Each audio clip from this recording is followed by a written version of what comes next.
Alright, supposed to have a three-way call yesterday, and it didn't work out too good.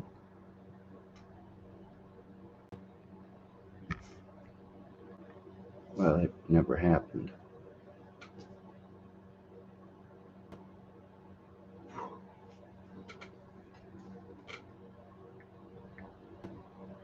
Uh,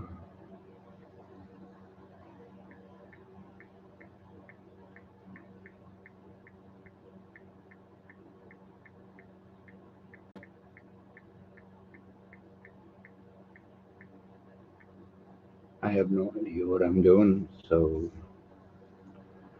bear with me.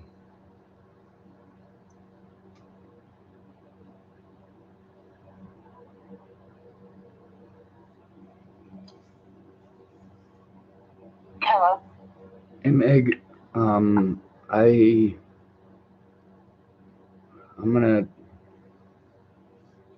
I have no idea what I'm doing. I'm gonna write her number down and I'll try to call you and then add her to the call, I guess. Either that or if you can give me her number, I can do it on my end. It's up to you.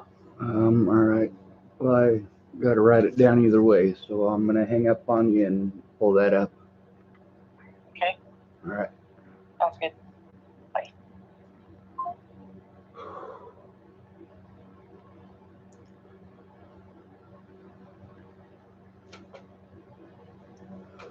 Oh. I'm in a shit ton of pain. Oh my god. If I pretend everything is okay, though, it'll magically become okay, won't it?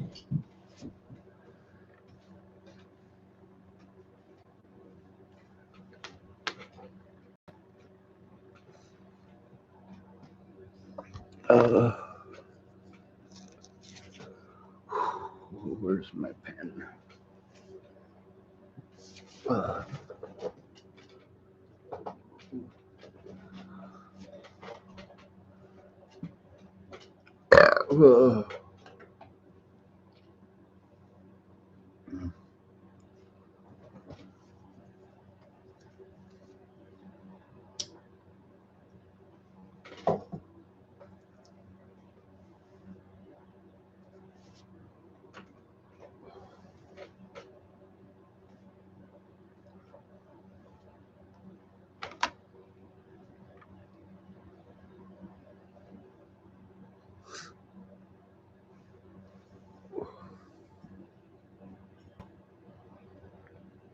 uh,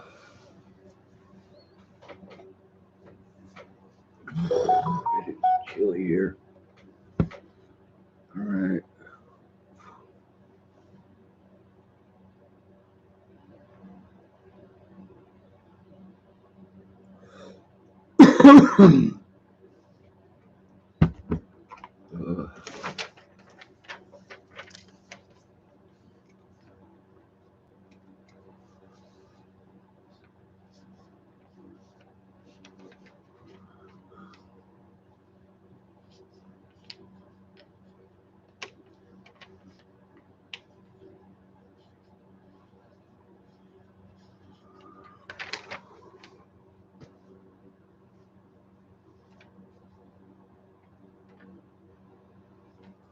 Alright.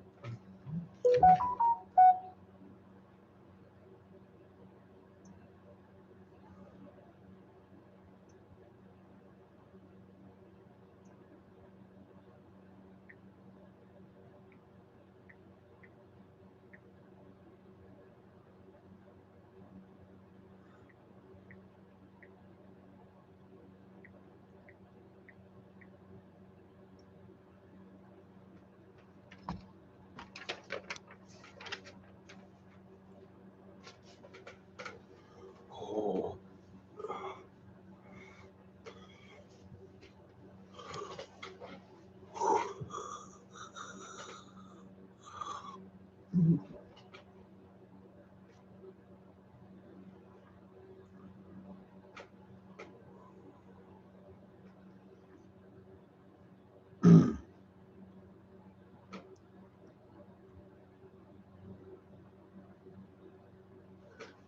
Ooh.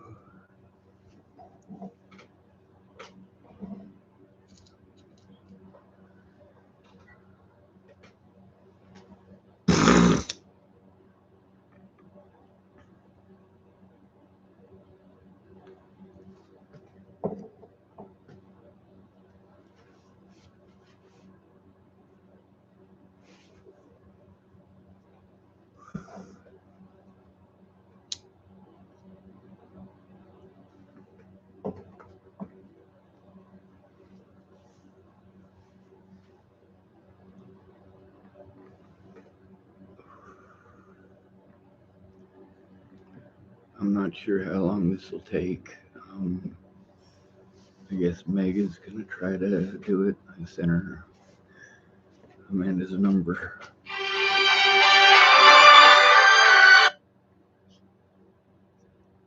Hey, Meg. Fine, I'm going to add her now. All right.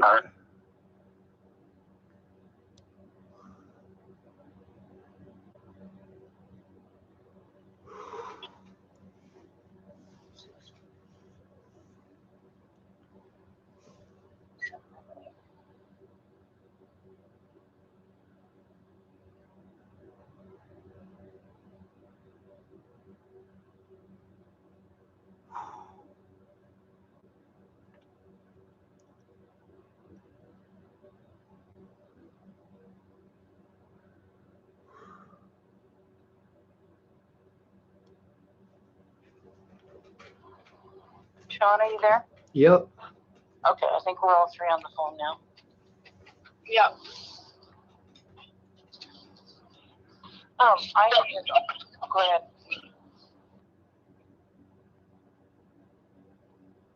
I had just offered to Sean, I think it was last week sometime, if you wanted to talk, the three of us wanted to talk, just to clarify some stuff about the research that Sean and I have done and what Autism Society does here in Nebraska anyway. And see if there's anything that we should figure out. Okay. Do you have anything, Sean? Yeah. The things that the cops thought you were supposed to do, Amanda was saying the same things when I explained it to you.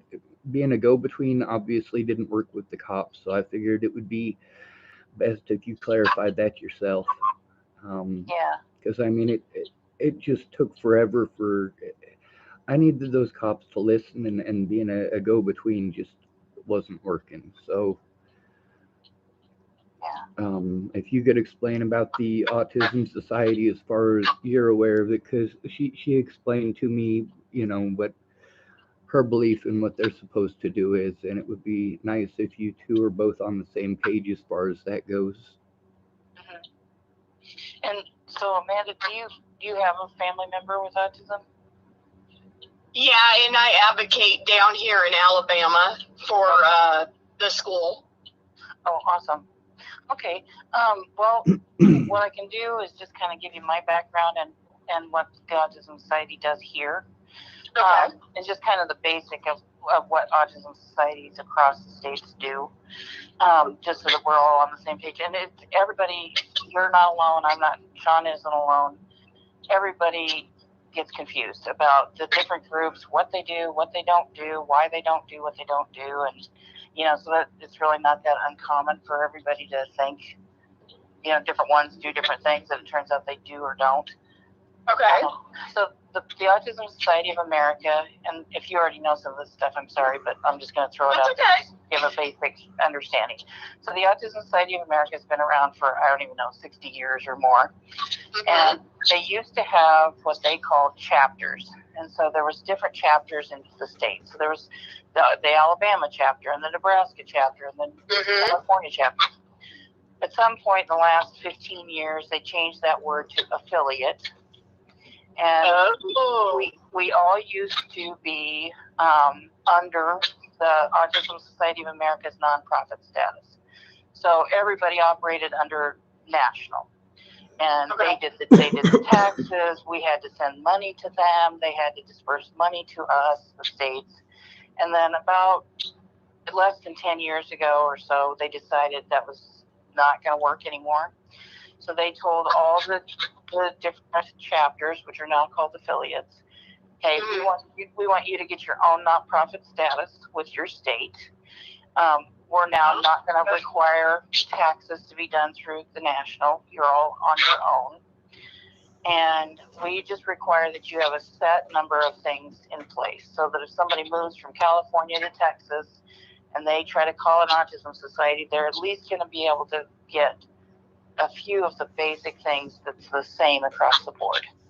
And so the Autism Society of America told each, and they're very basic, like you have to have a phone number, you have to have a website, you have to have somebody that answers the phone within 48 hours, you have to, I forget what all their requirements are, but they're super basic. Wow. And so each state, and some states, I don't know if Alabama has more than one, but Nebraska only has one affiliate. Some states have 2 and 3 and 4, depending on the size of the state. There's multiple autism societies within that state. Yeah. For us, it's just one. I think you guys just have one. Is that right? Oh, no, we've got 4. We have 4 autism societies? Yeah, I mean, I work with everybody down here. Yeah.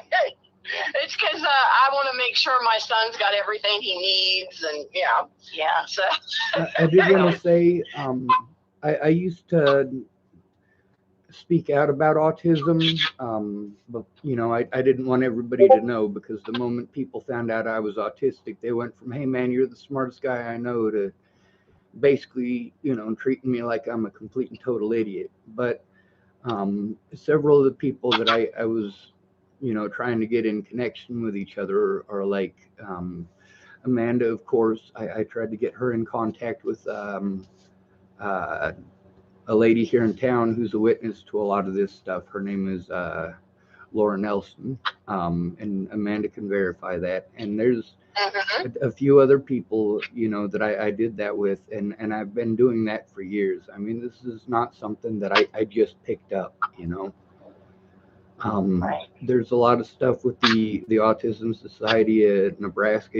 I didn't, I knew there was supposed to be something here, but everybody kept telling me the same things they tell you, there's nothing in the Western Nebraska Panhandle.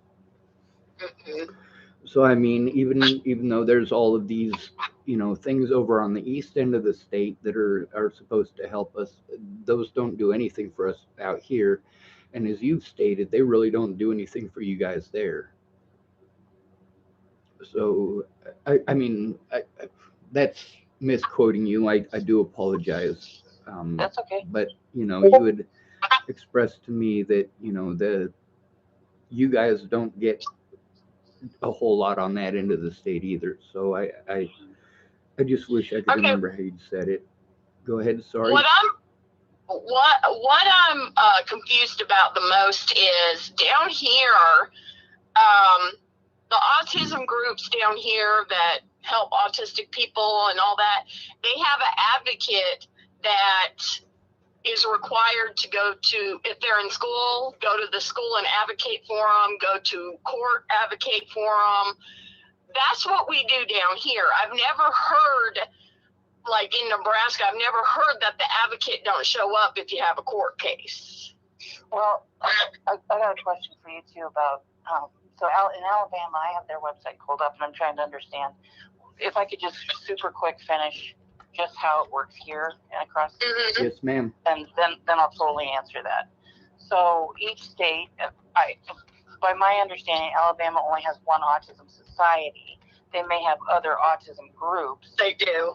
Or advocacy groups, but there's only one Autism Society of Alabama. Yeah. But there is that doesn't mean there are other autism groups in our state too, but they're not autism societies. So that's the clarification. So each one of us, and I think there's 76 affiliates or 70 something affiliates across the states. Each one of us operates completely differently. So some of them, like in Minnesota, for example, they are government funded. And so they have connections to the government funding. They're massive. They have a lot of programs. They have paid staff. They have all kinds of things. They also have that in Wisconsin and in some of the other states. I think even Colorado might have some paid staff. But each group looks completely different. So for Nebraska, we are 100% volunteer based. Okay. Now, the goal is, like Alabama, I just read about your state, that you guys recently, in the last 10 years, hired an executive director. So Alabama has a paid executive director to do a lot of things. And so you guys must have more money, and it sounds like you have grant funding that we do not have. Yeah. So every state is different, and some states, like I said, are tiny, and it's like a group of 10 parents. And some groups, it's literally like they have a brick and mortar building, they have staff. And so it gets really confusing, and people think, well, they're just not doing their jobs. Well, actually, no, it's 100% different based on where you are in the states. Yeah. So here, our mission is to do community activities. We have 2 small grants, which I've explained to Sean. One is an enrichment grant, and that's $100 a year that he could use. Anybody on the autism spectrum can use for whatever they need. So it could be for a therapy, it could be for an item, it could be toward an iPad, and then the other grant we have is for a conference. There's one conference in our state, and it's run not by Autism Society, but by the Autism Spectrum Disorders Network. We support that we do a raffle there, we do some other things, and we try to get parents and individuals to come to it, but we don't put it on. We're just a partner, in air quotes. So we don't have paid advocates. We're a large state, but we're spread out. Most of our population, I think you grew up in Nebraska, right? I did. Yeah, so you already know that. We are statewide, but we have what we call support groups in 6 different towns. Most of those support groups are run by 1 or 2 parents. They do, depending on where you are, like the Scotts Bluff group does something once every couple months. North Platte just had like a Christmas party. And, but like in Omaha, they do things like a teen night and a 4th of July thing, and they do a bicycle camp, and they do different things like that. But again, it's all based on how much money that town raises, or that we raise as a state, what we can do. So I guess I have not heard of, and I'm really anxious to learn, because I want to help other people too, is if you literally have court advocates in your state, I'd love to know who those are, so that we can, because we have nothing like that here. I think I'm sorry, I didn't mean to interrupt, but I think it has something to do with, we have a special needs school just for kids who are special needs. More than 3/4 of the school is autistic people. Mm-hmm. And they go to school until 21. They teach them how to do job training, life skills, how to socialize, and they do their education also. My son's in there, also my daughter's in there. I don't know if it's through the school program or not, but I know that there has been several students that have had issues in court, and the advocate would go to court with them. The advocate's always at school with them. I mean, I don't know if it has something to do with our big school system, because our school system where I'm at in Mobile, we are the biggest school system in the whole state. Mm-hmm. So I wonder if they have that program somewhere in there it's affiliated with the special needs school or what. I mean, I could look into it, but yeah, it might be just because it's the school system and it's big and they added that to the special needs school. I don't know, but. And it might be the term advocate that's an issue too. Advocate is a broad term, and it's used for lots of different things. But like in Nebraska public schools, they go 0 to 21 too, and there are paras and other school staff. Mm-hmm. And so I think that's probably very similar. And there is a lot of advocacy and there is a lot of support in public school systems.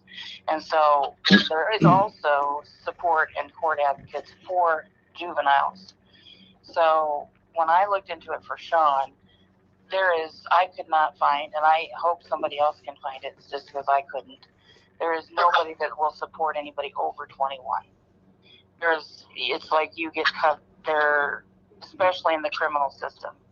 Because I was like, why is there not a court advocate? Why is there not somebody that's assigned by the courts or the state to support people with disabilities? And I ran into the only way that it is supported is if it's not criminal. And so if you go to But they get a keep job changing their minds over whether something is criminal. If we call the place that's supposed to do something about criminal stuff, they say we don't do anything about civil. We call the place Right. about civil stuff, they say we don't do anything about criminal. So no matter what, it's not criminal or civil, but it's Right. apparently both if I do it. You know? And so what I have found is, like, if you start looking into, because I heard you were going to maybe research some stuff, which is awesome. Like, She does. Disability Rights Nebraska, for example.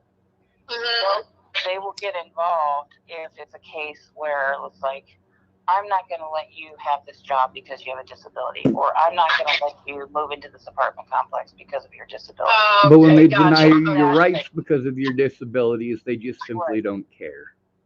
Right.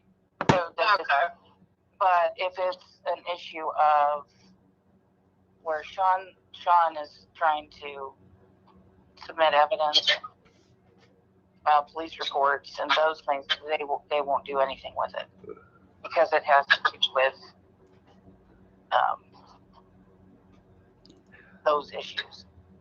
So back to the Autism Society. They do keep trying to pretend that autism is the same thing as schizophrenia or bipolar disorder. Now, Montana, or not Montana, South Dakota, their laws are set up that way. If you are autistic and there's an issue on the west end of the state, they send you all the way to the east end of the state. They don't have any sort of crisis anything. But they also associate autism in that state with things like dementia and schizophrenia, and it's not the same thing. So go ahead. Sorry. No, that makes sense. So just in terms of what I don't know. I mean, I've tried to explain the Autism Society to a ton of people, and what our rules are. They didn't seem to get it. They kept telling us different stuff. This is what the stuff that you told me that she's supposed to do, Amanda. That's the same stuff that the cops were pretty sure that she was supposed to do in their personal opinion. But she's not an accredited advocate. She's not, like she's trained. Okay. I understand it now. She's she's the volunteer section. She's not the one that gets paid to do the more stuff, We don't have any paid people, right? Yeah. Exactly. Well, and in our state, in the Autism Society of Nebraska, we don't have any paid staff. Yeah. In Alabama, you have an executive director that's paid. We have zero paid staff.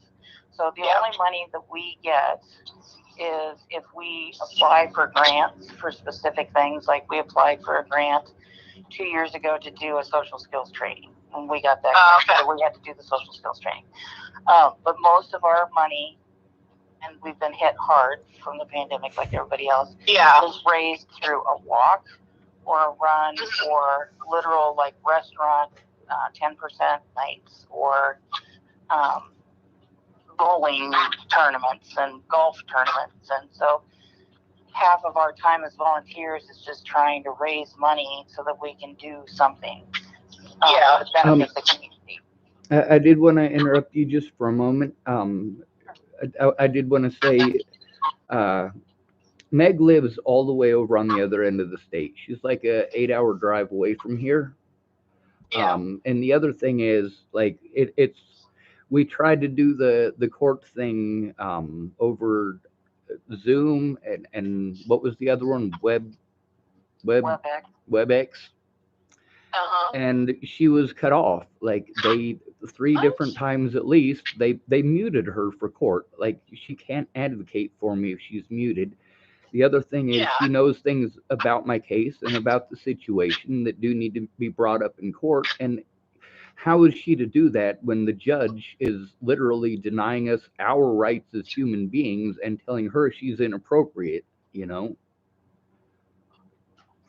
I don't see how she's inappropriate. It's actually a right, but the judge does have say of what he allows in his courtroom. And that's the thing, is that there are certain things that are a violation of my rights for him not to allow them, such as my advocate. I am an at-risk adult, and he is putting me further at risk.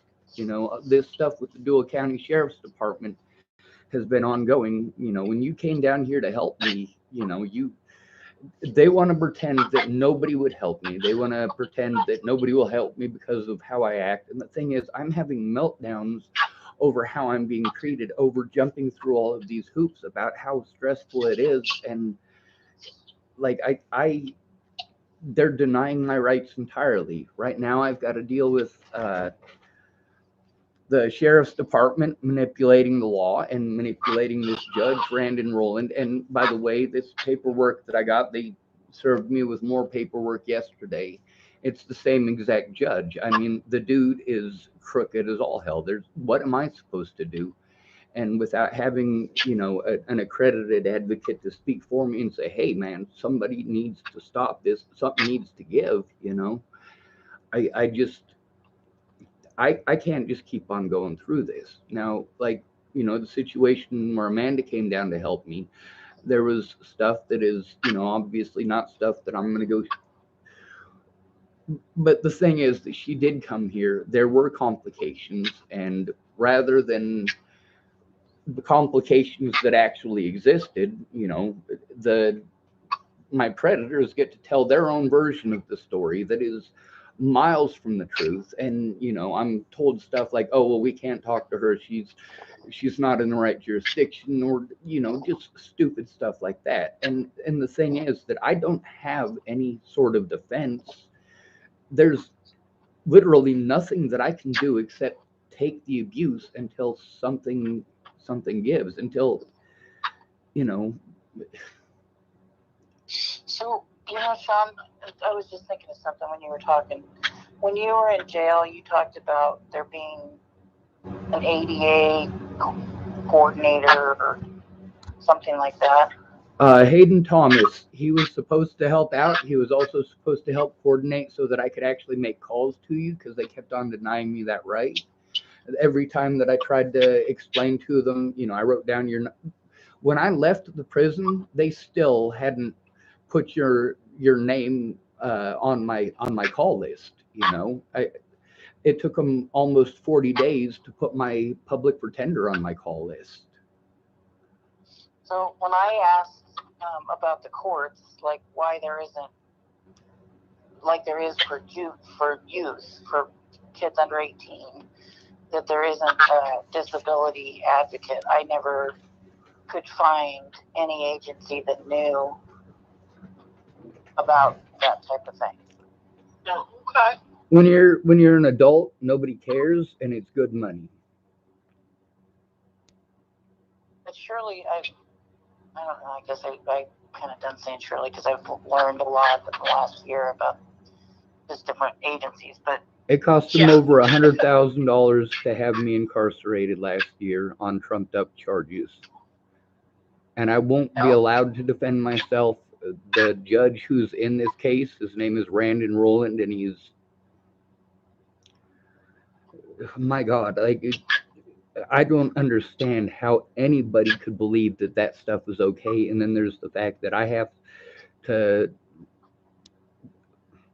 for example, they didn't get a hold of Meg for any of the court stuff that I had while I was locked up. They were doing illegal things, and the best way to get away with doing illegal things is just to cut out anybody who's going to stick up for me. Robert Harboy absolutely didn't do his job. I had to fire him not once but twice. It was pretty obvious that he was not working for me. He was going out of his way, literally, to just ignore everything that I said and argue with me. And, the thing is that he needed to look at the evidence, and he wasn't making any actual effort. It wasn't until that, what's her name, Long? Is that right? Yeah.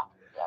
Miss Long said that she was going to, but then magically, right before court, they dropped all the charges. And Miss Long said that I should sue. And Meg got a hold of another lawyer that they had told her to go to. And the thing is that we don't even have all of the stuff organized in order to send to them for them to even decide whether or not they're going to be able to accept it.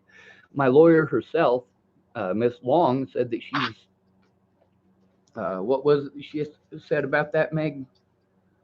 About why you should contact the lawyer? Yeah. She just said that it wasn't her area of law, but that she didn't understand why you were incarcerated for that long and then charges were dismissed, and that you should consider finding out if there's somebody that could help, a lawyer that could help look into that, because it seemed odd to her. Yeah. But the other thing is, like, me and Meg, right before I was arrested, we were literally sitting down. We got that place in the hotel in Sydney, and we were hoping that that was a safe place where I could sit down and go through some of this evidence. And that's when they came in and pulled their BS. Like, literally, the people that I was trying to turn in, committed perjury and slander and libel in order to have me arrested and incarcerated. They're denying my rights because of my disability, and they're going out of their way to try to pretend that I'm schizophrenic. And, like, Amanda's known me for years. Obviously, I'm not schizophrenic. Obviously, the therapist that I'm seeing now, she's licensed to diagnose somebody as schizophrenic. She has stated loud and clear that I'm not schizophrenic. There's people that I have known for years who have stated many times that I'm not schizophrenic, but yet the courts still want to treat me like I'm schizophrenic because the predators that I'm trying to turn in have badges. And how is this okay? Now, with them having all these ideas about what Meg is supposed to do, like, she went as far as what she's allowed to do. She tried to do all of these things, and she was cut off and denied every step of the way, just like me.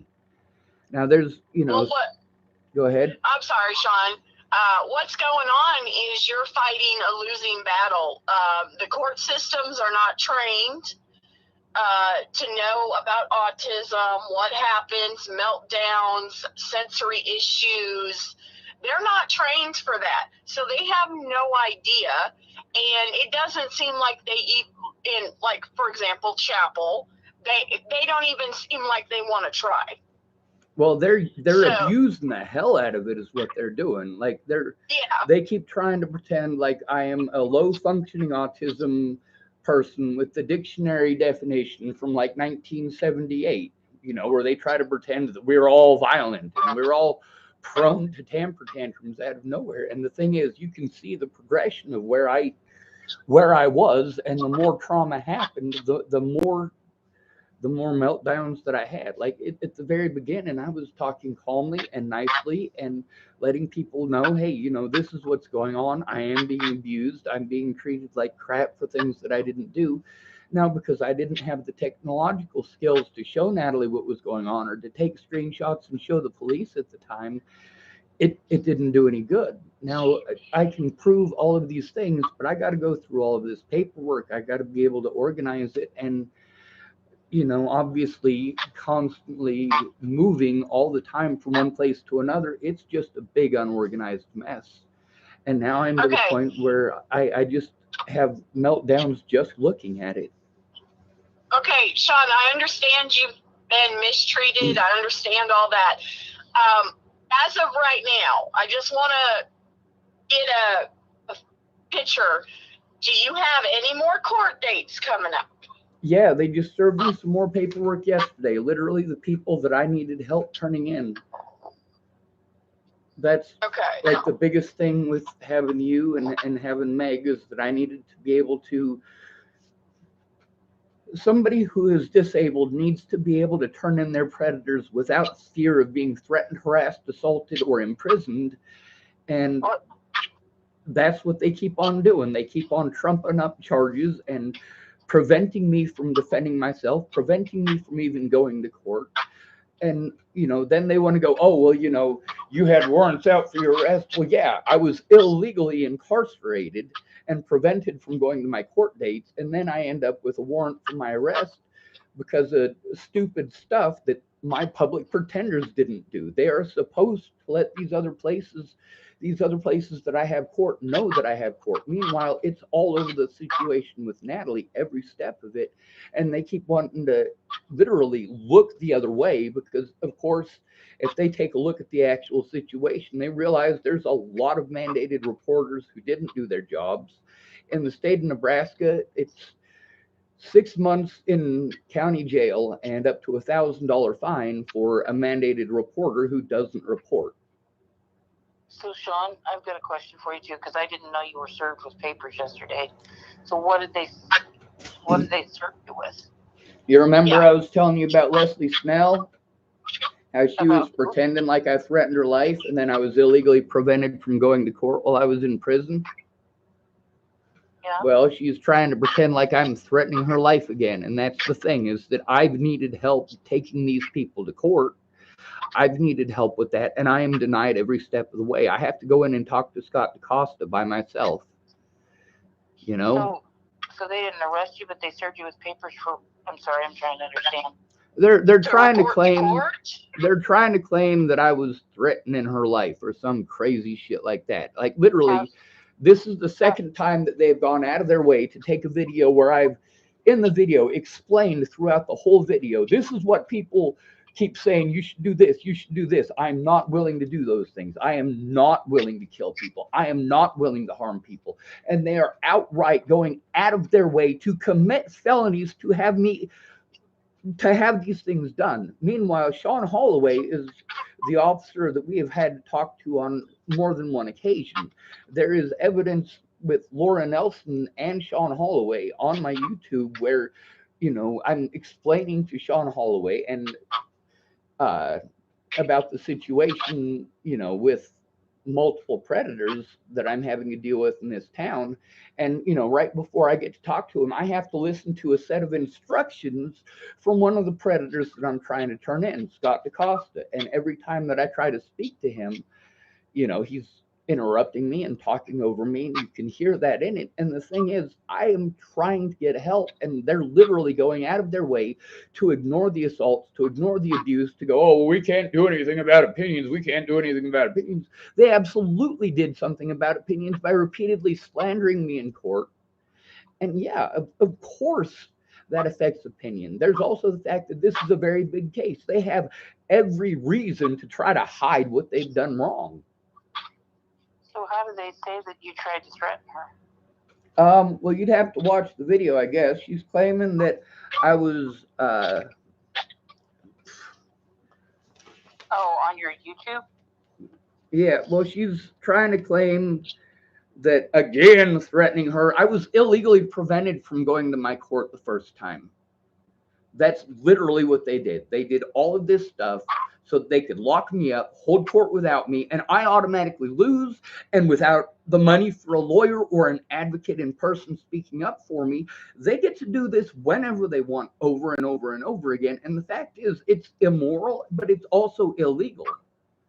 You know, it's not like these guys aren't friends with each other. It's not like this is some big city where these guys don't all know each other. You know, this judge knows every cop in town.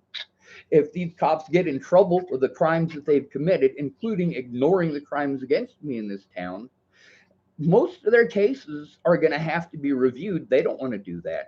Just like the situation with Natalie. Those cops did not do their jobs. Matter of fact, they committed felonies in order to not have to do their jobs. But then again, if their superior officers do their job and investigate them, then there's a potential for a lot of people who actually murdered people to go free because those cops are obviously crooked. Okay, Sean, I have a question. Yeah. I know you keep going off about the cases and all that. Can you focus just for a minute for me? Okay. On what? And answer my question. Does it say when you have to go to court? No, it doesn't. That's not how this works with the protection orders. I have 10 days to try to file this crap and turn it in, but I can't go to the courthouse. Like, literally, that's one of the things that they've done. Leslie Snell works for the Dual County Courthouse. Yeah, I know so that. They're literally pulling every trick that they can to prevent me from being able to turn them in. So it's a protection order. I need the protection order against them. These officers, all of them, every single one of them is looking at least 6 months in jail. I mean, this is... It's not like there's no evidence. It's that nobody's going to look because they keep pretending that I'm schizophrenic. So the thing that you've been served is telling you have 10 days to argue against it? I got 10 days to try to get some help filling out everything and going through everything that we were trying to do back in January.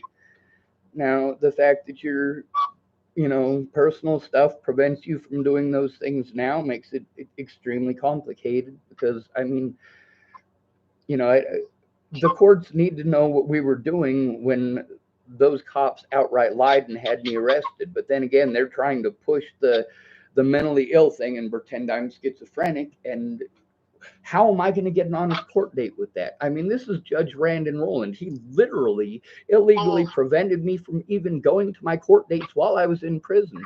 And that includes court dates with him. That judge is a horrible judge. Yeah. He is, and I've heard that more than once. But then there's also, I don't know who's worse between him and Sakeva. Sakeva lets child molesters go all the time. I don't know. I don't know anything about any judges in this state. It's a mess. I just know. So you have 10 days. 10 days from yesterday. And the idea is that you threatened her on a YouTube video. Yeah, in a video where I'm literally explaining that I'm not willing to do those things. I mean, that's the thing about them preventing me. I can't even go to the courthouse. I have to be afraid every time that I see a cop drive by the house. I am scared shitless after all of the things they've done to me, repeatedly assaulting me over and over again. And I can't get anyone to take it seriously. Meanwhile, the longer it takes for them to do something, the more screwed I am. And then I've got to deal with the Nebraska State Patrol, who keeps on changing their minds. And I've got all of that evidence, but nobody's going to look at it without, obviously, an advocate, without a real, lawyer. And that's where they keep doing all this stuff and getting away with it, is that they work in two parts. They lock you up on criminal charges, and then they serve you with paperwork while you're incarcerated and illegally prevent you from even going to your court date. Now, obviously, this is stuff that I'm trying to do. I've obviously jumped through all of these hoops to try to get these court dates. I shouldn't be victimized for having a meltdown over abuse that's actually happening. And it's not like there are not many people who can verify it. It's just that no matter what, there's some excuse why they can't. I don't know how many mandated reporters I've even recorded. Go ahead. I was just asking Amanda if she's seen the video. Not that one. No, I have not. But he never threatens anybody. I threatened him with court. Yeah, I mean, he's never threatened anybody. He kind of talks around it, saying something like, "I would never hurt anybody. That's not what I do," And sometimes in the middle of his videos, he kind of starts to have a meltdown, and then his voice just gets really louder, and it's kind of aggressive. And I don't know if that is what they're saying, that, oh, he's aggressive, he's he's gonna probably come They're do trying to something. Look at pretend him, he's because out I'm of angry, control. and I have every right to be angry. They're trying to pretend that because I'm angry, that's the same as being psycho or violent or things of that nature. And the fact is that I was assaulted so many times while I was incarcerated, and there's nothing that I can do about it because I don't have family in my corner. Apparently, I am too disabled to show evidence or to be credible at all. But apparently, I'm not disabled enough to get actual assistance. So basically, they just do whatever they want. I fall through the cracks. I'm not disabled enough to get the help of a disabled person, and I am too disabled to get the help of a non-disabled person. You know, that all of this stuff that they're doing is to discredit me. The police have done that since Natalie died, and that's because the sheriff's department in this town was aware of the situation. The cops in Colorado were aware of the situation with Tim Beeson. It's not like I wasn't trying to tell people. It's that no matter what, I was getting blown off. I was literally screaming at the top of my lungs for help. Now, they use the media repeatedly to make me a target. Like when they accuse you of being a stalker, literally, these are my stalkers who are doing this to me. And without someone helping me go through the evidence and actually turn it in, like I have to go to people who have already shown themselves to be predators and they've got badges, and I'm told these are the guys I have to go to over and over again. Meanwhile, they have committed crimes against me. I shouldn't have to go back to them.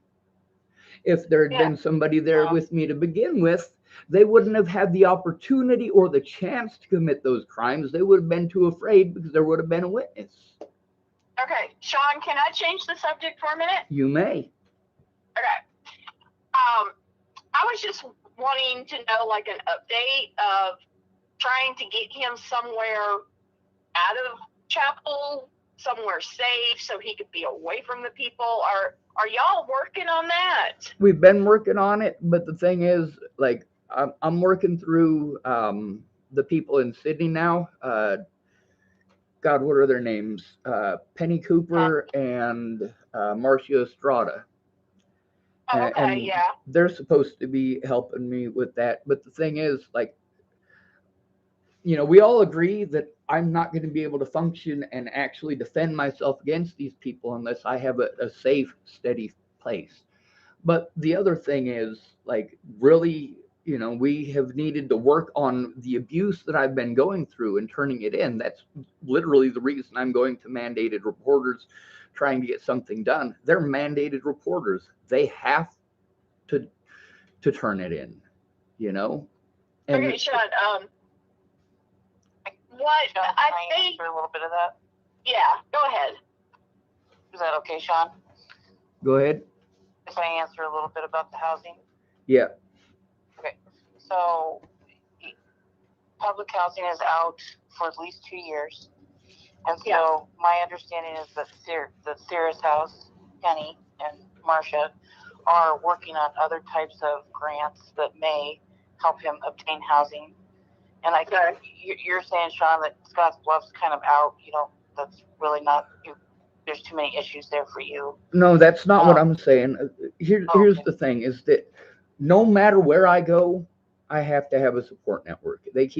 We've spent 3 months trying to find a place. We jumped through all those hoops trying to find a place before.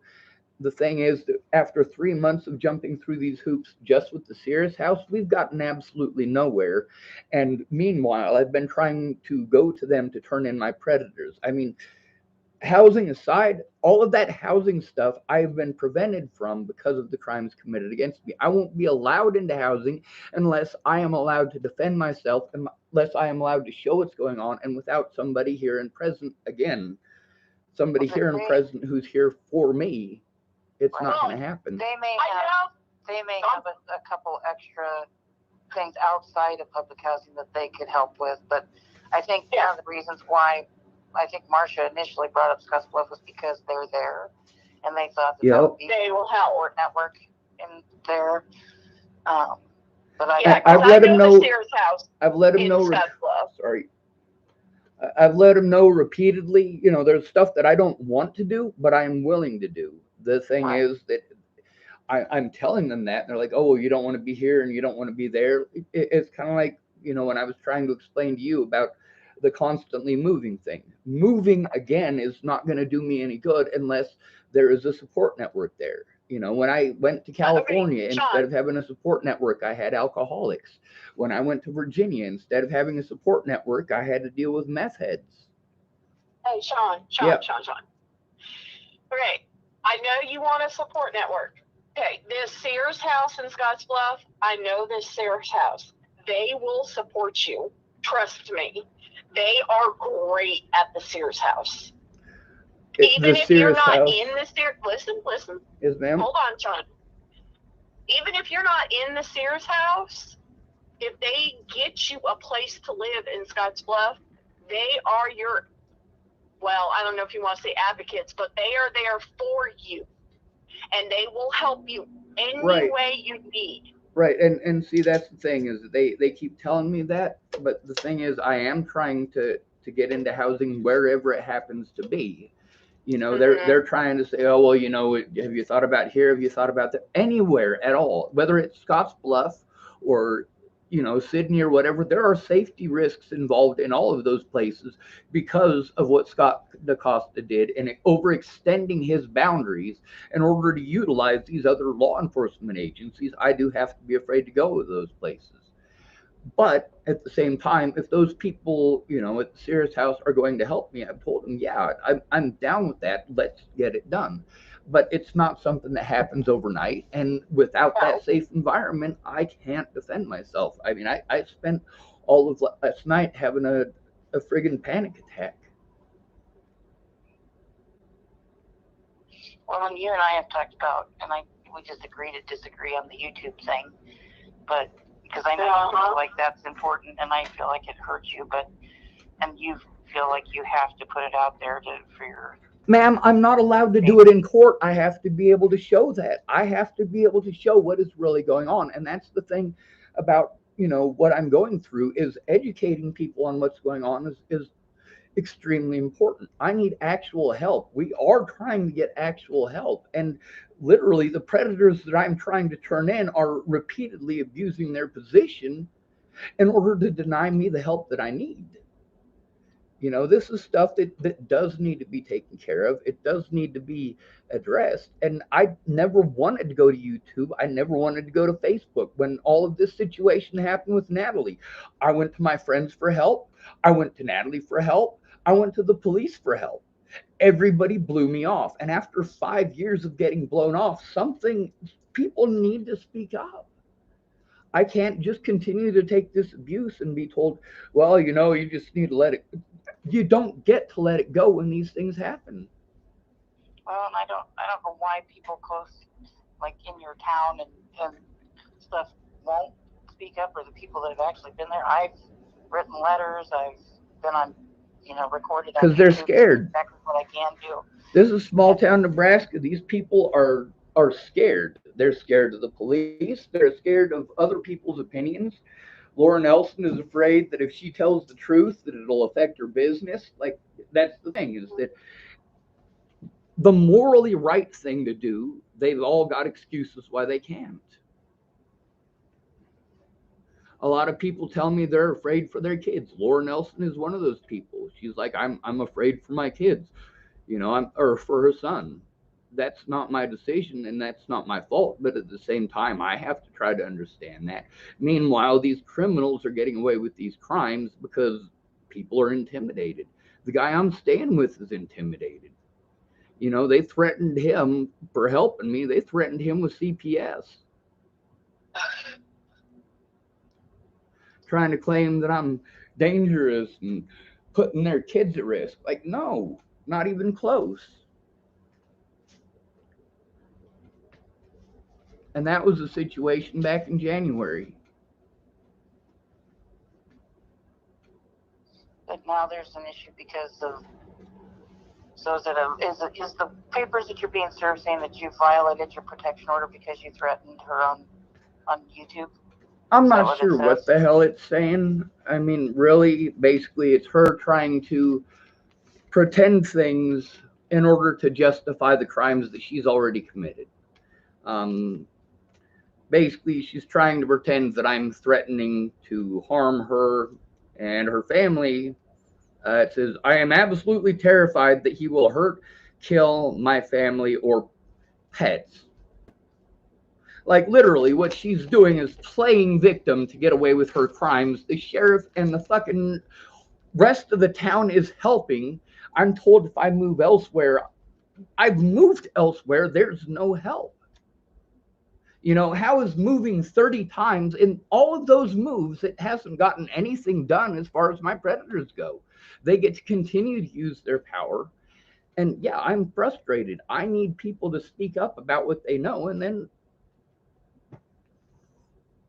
you know, how can I expect that out of people who are petrified? Meanwhile, they're allowed to pretend like I did things I didn't. They're allowed to gang up on me with their friends and their coworkers, and I have no one here to help defend me. I can't go somewhere else. There's nowhere else for me to go. We have searched for 3 months to try to find a place and gone through a bunch of paperwork. What should have been done is that situation with Cindy should have been dealt with while it was going on. I should not have had to do any of the things that I had to do. I called everyone that I was supposed to try to get help with that. And, you know, the thing is, people want to tell me their personal information every time that I try to explain to them about stuff. You know, they want to say, well, I can't because of this, and I can't because of that. And then it gets thrown in my face later on. Like, why didn't you tell me that? Well, I was too busy listening to your illnesses and your sicknesses and all of your personal problems. And yeah, that very much is scary for me because I do need people to come forward. These people are allowed to pretend to be afraid and call me schizophrenic. And no matter what, I can't defend myself in court. I am not allowed. These people are literally committing felonies to hide the crimes that they've committed. You know, I've called everyone that I can for help, and everybody says, well, I can't do nothing. Everybody can do something, even if it's just speak out. And that's the thing about my YouTube channel, all right? This abuse has not stopped. My rights have been violated for over 5 years now, and it's not like I haven't gone for help. All of these people that I've gone to for help that have all these reasons why they can't help, they need to say those things, and they need to say them in court.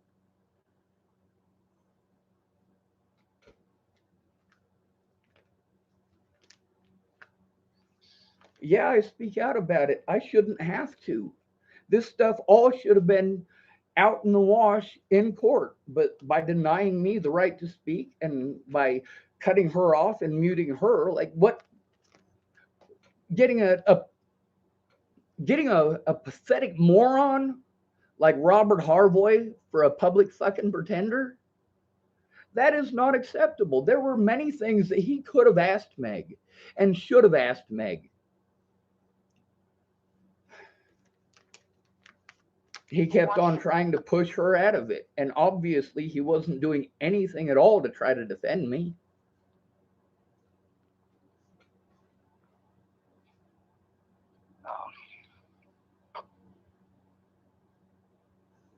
I'm sorry, go ahead. One of the things I was going to say is, would you be open to me calling Penny and seeing where you're at? I'm sorry, I'm having problems hearing you. There's two things going on at once. What were you saying? There's an echo. Would you want me to call Penny and see if there's anything, updates about housing, and will Penny or Marcia help you with this current situation? Yeah, but I'd also like you to explain to her about everything that's gone on, because these are crimes that are being committed against me. You are a witness to it. You know, that's the thing, is that they're mandated reporters. They have to turn it in.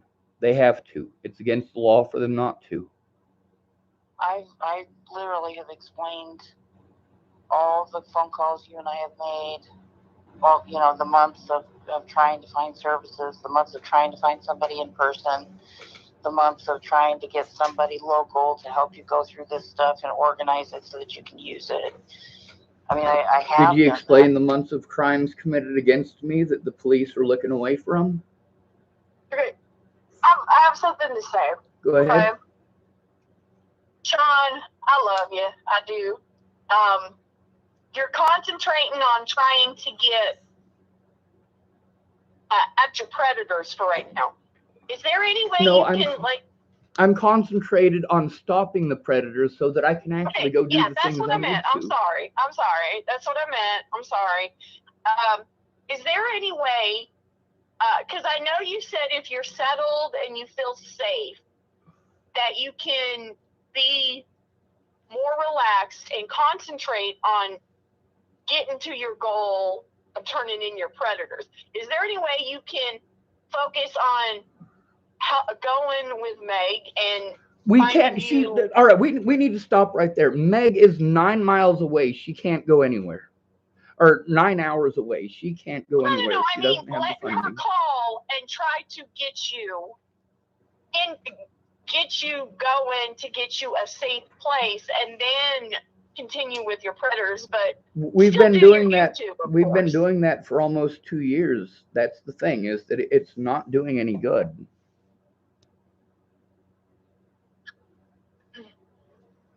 I mean, we were able to get me into low income up there, but nobody was going to do anything about the abuse by Cindy and Nancy. Nobody was going to help me to get the paperwork that is my legal right to use. You know, I still need that paperwork that Cindy has. And, you know, after all this time, knowing that I'm trying to pursue her for the stuff that she did, like, yeah, she's not going to turn over that information. That is my right to have it. But how am I going to get it? You know?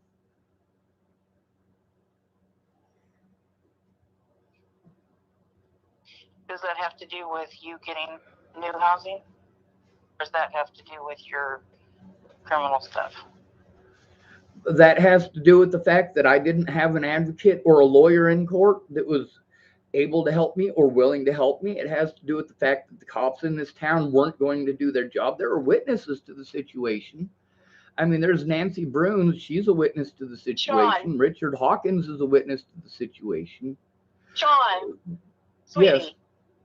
I'm sorry. I don't mean to interrupt you, Sean, but we're trying to get off the criminal. No, you're focusing on the housing. We've spent 2 years on the housing. I need help turning in my predators. After 5 years, that is the most important thing. Those predators are the ones who are preventing me from being able to get any of these things. These predators and what they have done to cut me off from these resources that you guys keep pushing me to try to get. I can't get those resources because of my predators. Yes, I have to turn in my predators. There is a statute of limitations on these things. I do have to turn in my predators. That is the most important thing towards stopping this.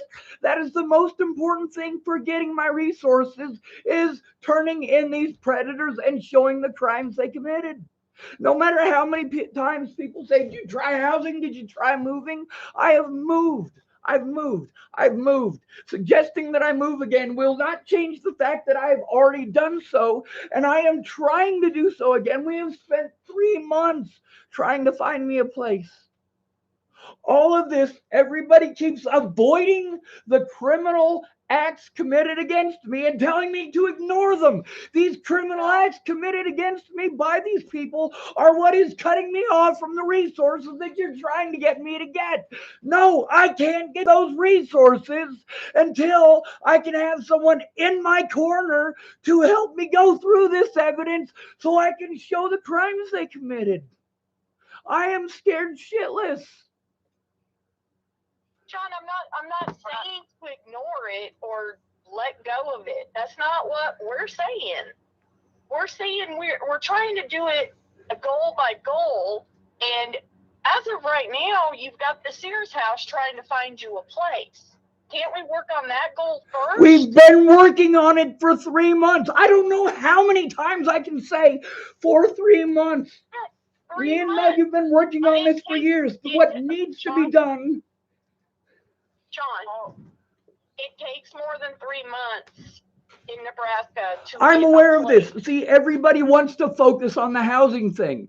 So we all focus on the housing thing. And meanwhile, Well, these predators get away because we are focused on something that these predators have already taken away from me. But the fact is It's not that I'm not trying. Yes, I am working with Sarah's house. You're saying, No. can we focus on that? We have been focused on it for 3 months.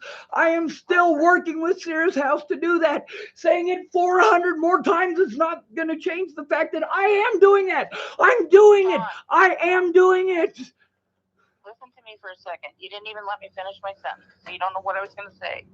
I wasn't going to say that you're not doing that. I wasn't going to say that. What I'm saying is, and you and I have said this a million times over the last year, that safety is your number one. And if you're homeless, or if something happens with the place you're staying and you're out in the cold again, yes, like you have been 10 times in the last 2 years, if you get stuck out in the cold again because you don't get to stay where you're staying, that's my greatest fear for you. You're not safe as a homeless person. It's not like, oh, gee, we really wish Sean would get a nice But little we have house. already discussed that over and over again. Me and Amanda have discussed that over and over again. Yes, know. we're all aware of that. But the fact is, they're not doing anything on that. The stuff that Nancy and Cindy were able to do with housing cuts me off from all of that. We're filling out the paperwork. It is slow going. We're working on it. We are working on it. What I am trying to tell you is that saying all of these things that I should be working on, I absolutely am. I know you are, but I'm afraid that a meltdown on YouTube is now making it possible for them to say that you're violating a protection order.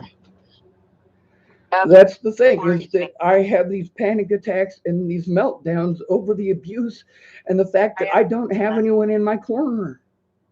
I wish there was a way that you could count to 10 and rewatch it and see if it's really something that you should be putting out there.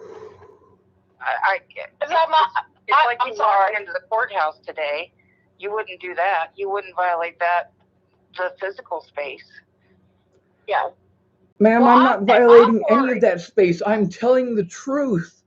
All right. Okay. There was no problems with people slandering me or threatening my life all over the internet and in real life. And I am trying to turn in those crimes. That's what I went to you to begin with. That's what I went to these people to begin with, to turn in the crimes.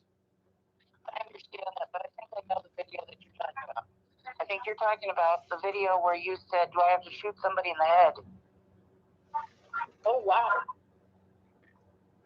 I explained through that video, the whole thing, that I'm not willing to do those things. That this is what people are threatening to do to me. This is what people are pushing on me. This is what people are pretending that I will do or pretending that I'm willing to do. And I explained through all of it, I am not willing to do those things. I shouldn't have to make those videos. I should not have to go to the public just because nobody is understanding that, yes, someone in person to help me go through this so that I can turn in these predators. They continually break the law and get away with it. And the only way to stop them from doing that is to bring criminal charges against them.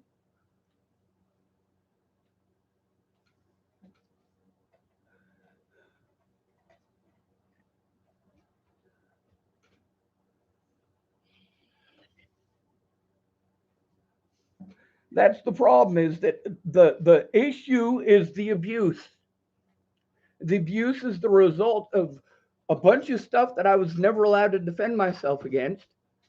Now, the least that they could do is investigate the crimes against me, but obviously it is a conflict of interest if I am trying to turn in the Dual County Sheriff's Department and their deputies, and they're the ones that I have to go to when Robert Warnick assaults me, and when Chris Kurth chases me across multiple jurisdictions and threatens to kill me on multiple occasions.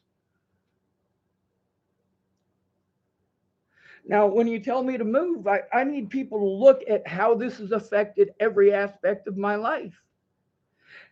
I need people to understand that I am in a temporary housing situation right now.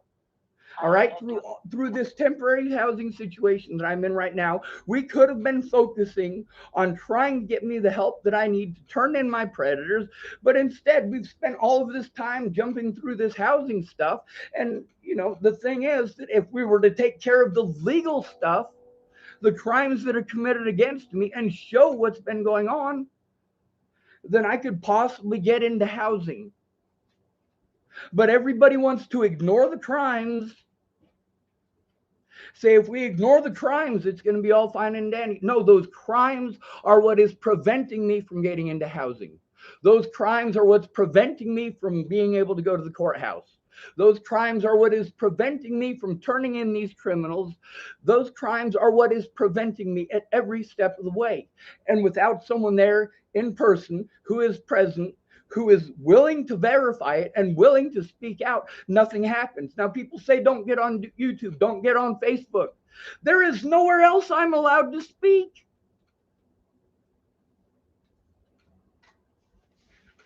Now, obviously, educating people on what's going on is a good start. And yes, I get that there are a lot of people who hate me.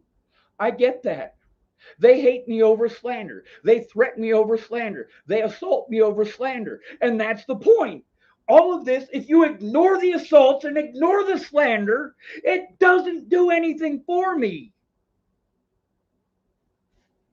I am prevented from getting into housing because of slander. I have had to do desperate things because nobody is actually there and present. I have to do these things alone. And I tell Amanda, one of the things that I tried to do over the last year is try to figure out who locally could sit down with Sean for weeks, maybe months, and go through all this paperwork and digital files and screenshots to organize it so that it's useful for him. And I don't know how to do that, or who would do that, or how to identify somebody out there that could do that, because that's always it always comes back to that without somebody being able to look at 1,800 images and thousands of screenshots and lots and lots of paper to get it organized to the point where he can make a timeline, submit these things to the State Patrol, submit all the issues. The State Patrol has already made it loud and clear that they're not going to do anything. That's the thing about having someone present. No, I think that what Sergeant Jones said was, you have to do. Ma'am, Sergeant Jones has lied to me repeatedly and repeatedly changed her mind. In addition, she is telling me different things than the other Nebraska State Patrol officers, including Investigator Woods. This is stuff that, what she said to you aside, I've recorded what she said to me.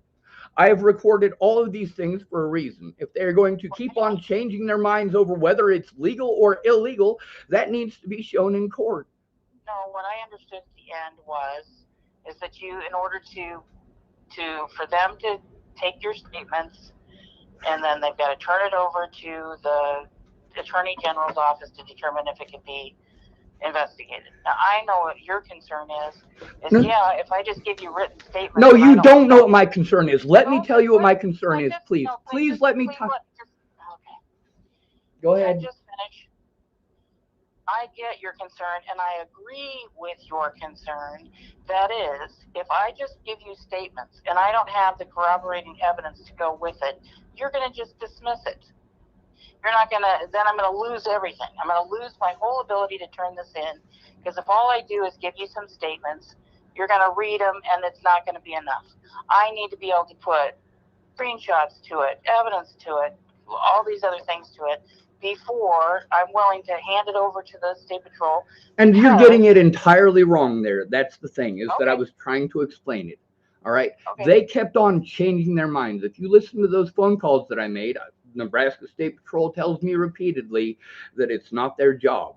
Meanwhile, I have recordings from these other places saying that it is their job. Now, the thing is that How am I going to turn it into people who keep on changing their mind? Gina Jones has changed her mind about that on multiple occasions. And the thing with Investigator Woods is that none of these people are on the same page. None of these people are telling me the same thing. And yeah, he's not willing to take the evidence. What he is willing to do is if I write a statement, then he's going to rewrite it and submit it without evidence, and then they're going to do an investigation, maybe, and then they call him back and let him know whether or not they're willing to do an investigation. I mean, literally, they have made a giant fucking mess out of, hey, I'm trying to turn in a crime, fucking investigate. It's not complicated.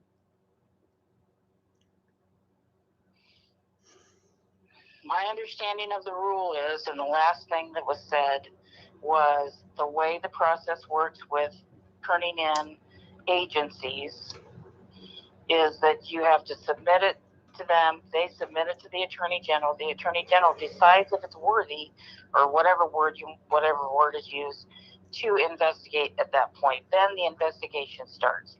Then they tell the State Patrol, okay, yeah, there's enough here in this statement.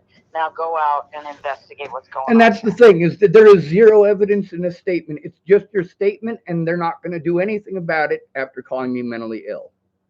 That's what I started to say is that your statement isn't enough, that it needs to have some evidence to back it up to make it worthy, or whatever the word is, by the Attorney General standards in order to investigate.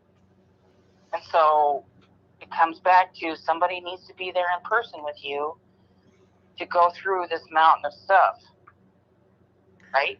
Yeah, but the other thing is, it's not just a mountain of stuff. It started off as just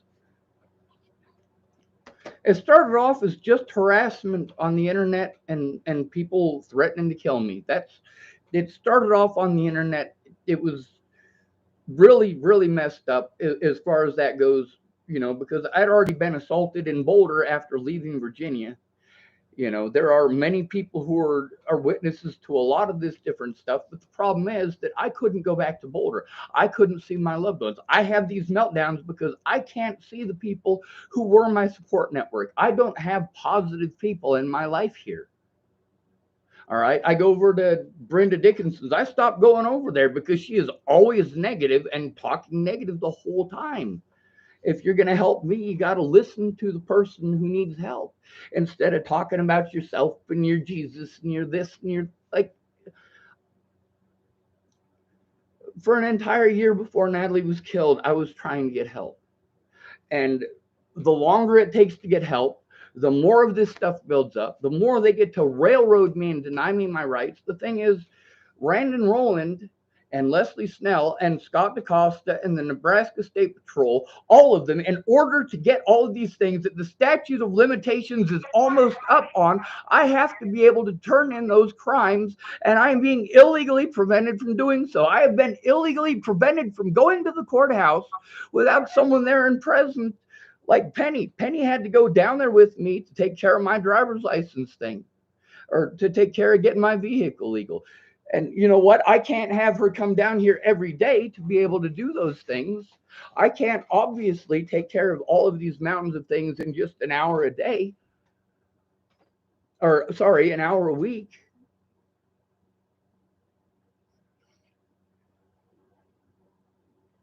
There were other predators, or there were other victims of my predators elsewhere, and people spoke up for them, loud and proud, on YouTube, didn't hide it. And the problem that I got is that everybody wants to hide it. I've told the truth every step of the way.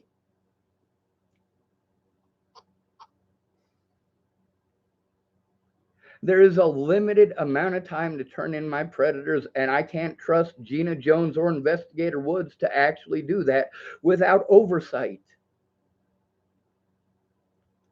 Them saying pretty words to you and you being involved in a couple of the conversations, you can verify what they said in those conversations, and that's great. Then there's the conversations that you weren't a part of, and thank goodness I recorded those too. But the thing is that all of this evidence makes absolutely no difference if nobody's going to look at it because they're going to pretend that I'm schizophrenic. But the evidence isn't usable until somebody helps you in person to organize it. No, the evidence isn't usable as long as I am discredited. That's what they've done all this for, to discredit me so I can't turn them in. It will not be seen as long as they are allowed to discredit me. It will not be seen as long as people like you aren't allowed to speak up in court. Now, I get that you want to be on the state patrol side, kind of, sort of, but the thing is, the state patrol has done wrong through all of this. They should have gotten a hold of me in 2018 when these things with Dual County Sheriff's Department and them not doing their jobs first became an issue.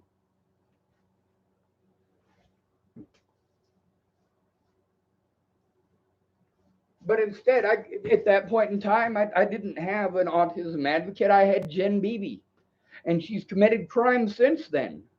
Jen Beebe herself. Meanwhile, Marcia Estrada and Penny Cooper, these are the replacements for Nicole Peralta, who should have spoken up, and for Jen Beebe, who went out of her way to make things worse.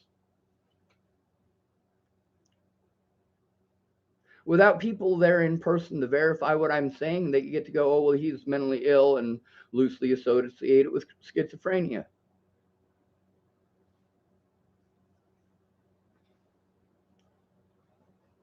I'm trying not to be scared, but I don't know how to explain to you guys. I haven't stopped trying to get the housing. I haven't stopped that. I haven't quit that. I never said you stopped that. No. I was just saying, let's try to concentrate on it, get it, call them up, bug them, try to get them going, because it has been 3 months, you know? That's the thing, is that it's been well over 3 months.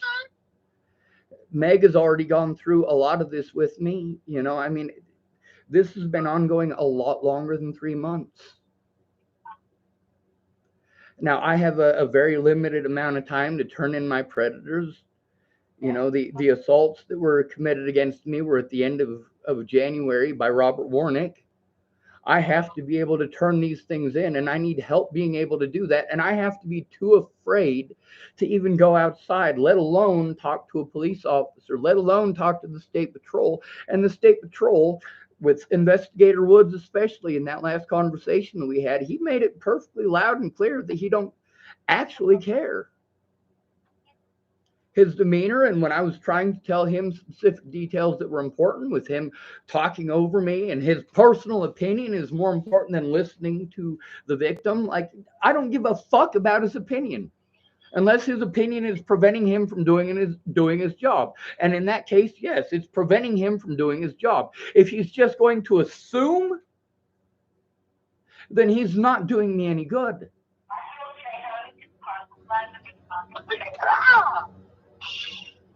It's your mattress cover. The other thing is that the general public, if they're not aware of this, why would they speak out? Why would they do anything about it if they don't even know it's going on? If it hadn't been for the fact that I tried to do this the legal way, I wouldn't have to speak up about the fact that my rights have been prevented. And that is what my YouTube is about. People are dead because these people didn't do their jobs.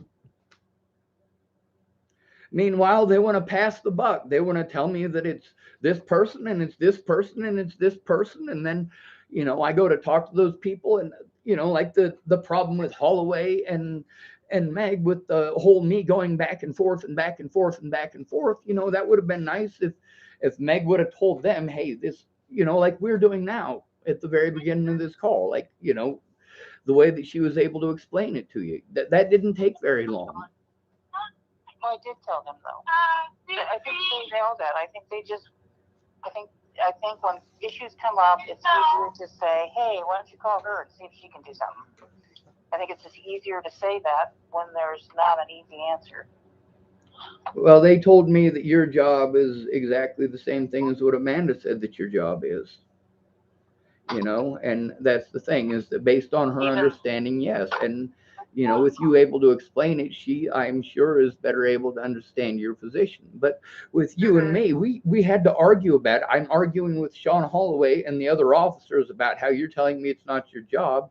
And I'm arguing with you because the officers are saying it's your job. So they're telling me it's your job, and I'm explaining it to you, and you're telling me it's not your job. So I'm explaining that to them. They're telling me it is your job. We did that for almost 6 months.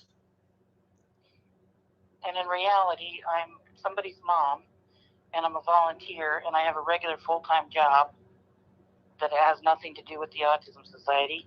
Exactly. And I have a child with special needs, and yeah, I'm just a volunteer. Yeah. And so So they have expectations of her that are unrealistic, and that needs to be stated. Yeah. You know, it's pretty obvious that these are not my choices. It's not my choice for these other things in people's lives to prevent them from helping me. You know, a lot of people, the cops wanted to write down their own narrative because people didn't come forward about why it is they weren't able to help. They wrote whatever they wanted. Meanwhile, I've got recordings of these people saying, hey, dude, I'm sick. My car's busted. You know, my grandma died. You know, all these other things are happening. If those are legit reasons, those people need to come forward, and they do need to tell the courts. I don't want to, you know,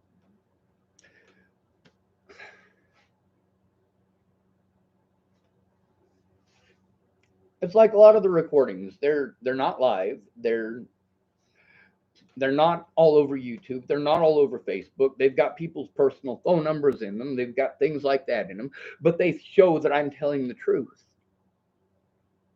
Now, if I know that I have someone who's actually going to fight for me, and if I know that I've got someone who's at least going to record the conversation so that we can prove it, instead of having to rely on their word of mouth when the cops can basically put whatever narrative that they want. Oh, well, she misunderstood me. She misunderstood me. No, if it's recorded, you can say, hey, obviously, these are exactly the words that he said, you know, or yeah, you know, there was a couple of words where I got wrong and I admit it.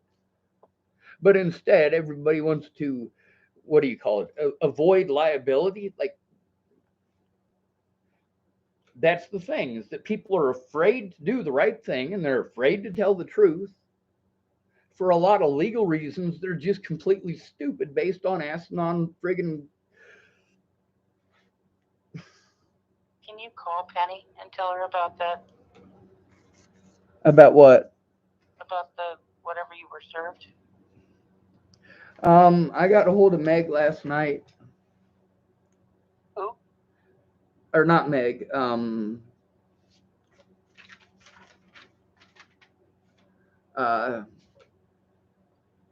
Marcia. And she's gonna try to set it up with Penny to try to get something done on Monday. The problem is that leaves me a few days of having to hurry up and wait and hurry up and wait while I'm having gastrointestinal issues from stress, and I'm trying not to cry in the corner and scream for help. So they know the date that you're up against? There is no date. I have to fill out paperwork in order to take these people to court and to defend myself against these false charges. You said something about 10 days. Yeah, you have 10 days from the time that you're served to fill out that paperwork and get it turned in. Otherwise, they automatically win. Just like by illegally preventing me from going to court, they automatically won the first time. That's the reason they had me incarcerated. What are they automatically winning if you don't do something in 10 days? In 10 days, if I don't fill this paperwork out to be able to contest the bullshit that Leslie is saying, then she automatically wins. And that is another mark against me, that they get to pretend like I'm some sort of a monster for trying to get help.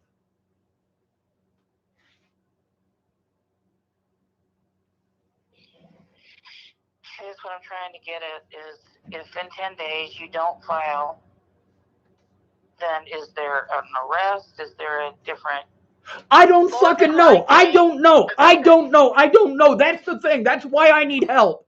That's why I need help in person. That's why I need help. Let me explain that part for you, okay? Let me explain it. Because I have a criminal justice degree. If he does not contest within the 10 days and she wins the case, it will be considered terroristic threats to somebody and they will come arrest him again. Oh, yeah. Meanwhile, all of the threats against me, literal threats against me, nobody is doing anything about. 5 years of trying to get help, stopping the abuse, and everybody wants to talk about move, move, move. Move, move, move, move, move, move, move, move, move, move, move, move. Moving has not helped me. Moving robs me of my resources repeatedly. If I move somewhere, is there going to be help turning in my predators when I get there? Is there going to be a support network? I'm fine with moving if there is going to be help. We've filled out all of this paper. Marcia said, well, I know you don't want to leave chapel. A lot of people have said, I know you don't want to leave chapel. It's not that I don't want to leave chapel. It's that there is nowhere else for me to go. The closest thing that I have to a friend, I have one guy in this town that I can go visit upon occasion. That's it. All right. That is my social life. I don't get to see any of my loved ones. I don't get to get hugs.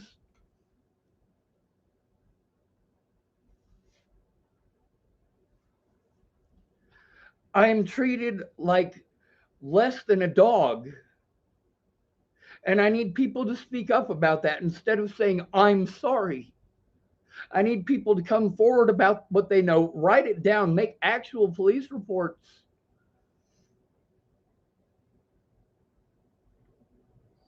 I mean, just in the stuff that I sent you, Meg, like there is so much in there just in that paper evidence that was sent to you, like the stuff from Chesapeake. It shows that I was dehydrated. You know, the other thing is I don't have all the codes for that. The stuff that you're doing is through MacBook. What I'm having to do is through Windows, so they're not compatible. So a lot of the stuff that you got, I can't see. Most of the stuff that I got, you can't see. It's all on Google Drive. You have access to that. I don't.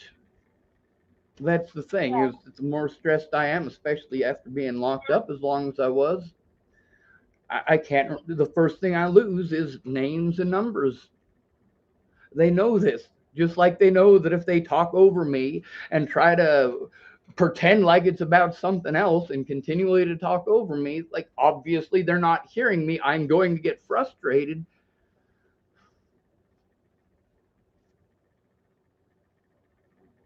I'm literally being abused for being disabled by law enforcement and by the courts. These people are literally going out of their way to break the law so that I can't turn them in. They are taking advantage of an at-risk adult. This is felonious. It's not that I haven't tried to turn in the crimes against me to mandated reporters who by law have to turn it in. It's that they keep on wanting to try to redirect it and talk me out of it.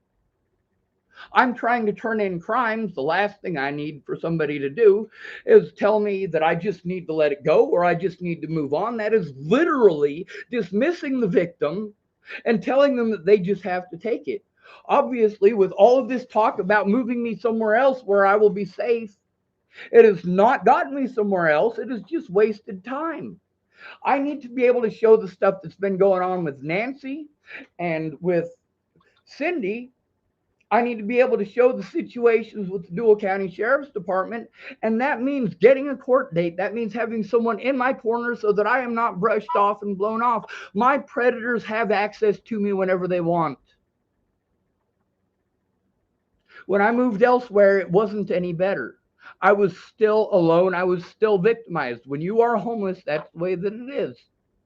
When you have to move somewhere where the police already have your number, that's not a good thing. I'm trying to turn in police in Scottsbluff for the crimes they committed. Going to Scottsbluff is not a good idea.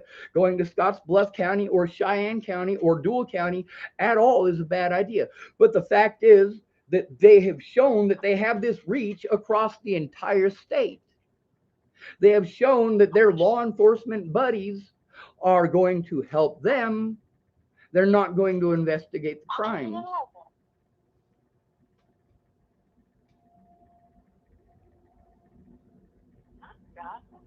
All of the catfish folks that I got to deal with, and that's a term for these friggin' crazy wingnut sites. Catfishing, where they pretend that they're somewhere else, and then they try to pretend that they like you and they want to be your friend. I've got so many of those.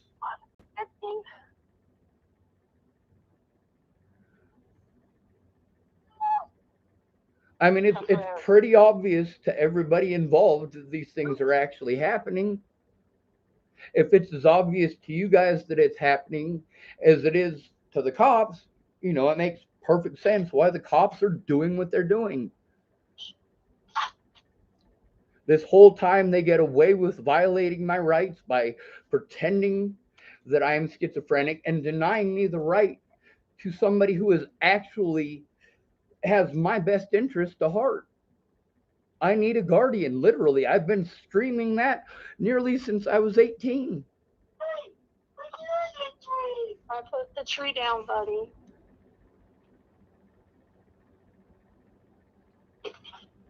Yes, housing is important, and we can keep on trying for housing. But the thing is that this stuff needs to be taken care of. These predators cannot be allowed to continue to abuse their positions of power in order to illegally prevent me from turning them in. And just because somebody talks fucking nice does not mean they're trying to help. You know what a crocodile smile is.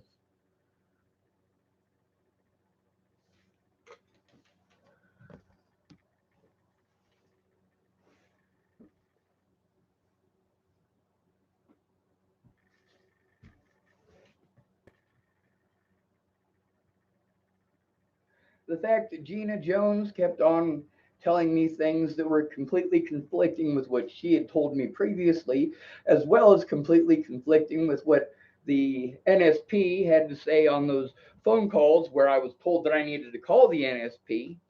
Then there's these other organizations that we were supposed to go to, and we called them and called them and called them. They didn't look at any evidence. They didn't bother to try to look at any evidence. And now, after they've kept me incarcerated for all this time, I get out and all of these people say that they already did an investigation. Well, how can they do an investigation if they didn't bother to get a hold of the victim and they didn't bother to look at evidence? In each one of these cases, I have to go through evidence, and I do need help to send it out. I mean, that is pretty obvious. It's been pretty obvious from the start. No matter how much I send out, if I send it out, it will be ignored. It has been, and I can prove it over and over again, that people are going to continually to tell me you need to do this and you need to do that. And they're going to continue to tell me to do things that I've done already, many of them hundreds of times. They didn't work. And then people say, well, if it didn't work for you, I don't know how it's going to work for me. That's the problem. I had to go in alone. I had to call these people alone and do these things alone. If I have someone there with me, it makes all the difference in the world. Meg, when we made those calls to like Capwin, we had to make a lot of calls, didn't we? Yeah. But we were finally able to get me that hotel room in Sydney. That was Capwin's doing, wasn't it? Yes. And it took you making phone calls with me to do that. When I made those phone calls, I got blown off. They're telling me that it's only for domestic abuse, this, that, and the other, or it's only for literally all these places telling me it's not their job to investigate the police. And come to find out that it is later on after they've already ignored years of evidence. I put this stuff on YouTube so that if they lock me up like they did before, somebody has access to it. Not that anybody's actually going to do anything. Not that anyone's actually going to speak up and say, hey, this is fucked up what they're doing to this guy. They did that for Tibor Hatay.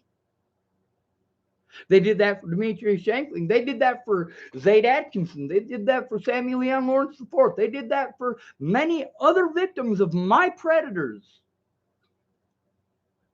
including my so-called friends, speaking out about all these other things, but they can't speak out about me. They don't have time. They've got too much going on. There was a death in the family. And you know what? Those things do affect me. They do hurt me. But at the same time, if those are legit reasons why these people didn't keep their word, it is a far cry better than what it is that the cops are going to write down when nobody actually comes forward. When I've had to beg people for years to come forward, these people know these things that I'm saying to be true. It's not complicated for them to say it. This is so massive, and I don't understand. I don't know all the people that you're asking to come forward, or why they're not doing it, or what they're coming forward about. And that's the thing about a lot of that evidence that I'm trying to show you. I need somebody who is, I need a guardian to help me at this point. The problem is with guardianship is you would get a state guardian, and I don't think you would like that. Oh, no, you would not like that.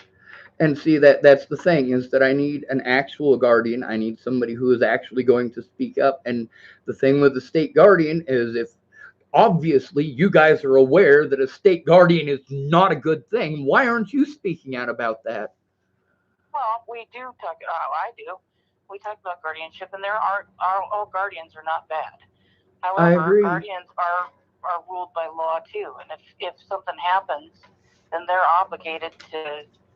But we're not talking about the rule of law. We're talking about people abusing the law. I don't know. Guardianship is complicated. It is. Conservatorship is very complicated.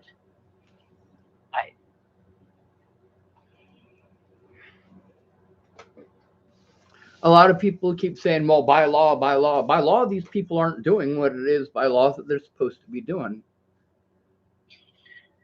Well, it kind of comes back to what Amanda was saying earlier. It's like, how does somebody help you make a plan that starts at step 1, 2, 3, 4, 5, 6, 7, so that makes sense? And I thought about it, tried for a year and a half, almost 2 years, and I can't come up with that. Yeah, and the thing is, if I had family who gave a shit in this town, then, I could show them, hey, you're my family. I could show this to you. They would protect me from that. But I don't have actual family. I have relatives. Right now my sister's going through a situation with a stalker, apparently. And then she's got this guy who's helping her, and then she wants my help too. And, I'm trying to help her. I don't want her having to deal with this stuff. It's scary as shit. But then the guy that she's got helping her is Ed. And Ed's telling her there's military drones flying over her house. What? Now, yeah.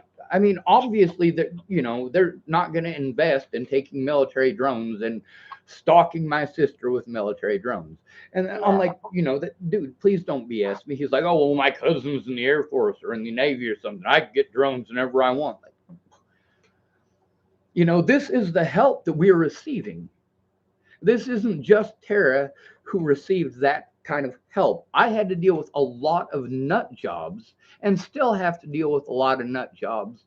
I have to screen through my help to find out the ones who are completely friggin' batshit bonkers and the ones who might actually be able to speak and might be willing to look at evidence. But then again, those ones just want to tell me they'll pray for me.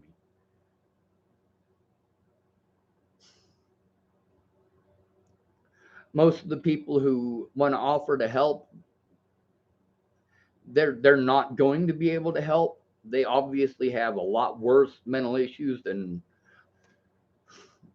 like, if somebody's delusional, if somebody is, having audio or visual hallucinations, they're probably not going to do me any good. Am I wrong? No. I'm sorry for getting stressed on this. I get treated like I'm a bad person if I have any reaction other than smiling and saying thank you. It is highly inappropriate to expect somebody who has been victimized and traumatized to smile and say thank you about it, especially if it's ongoing.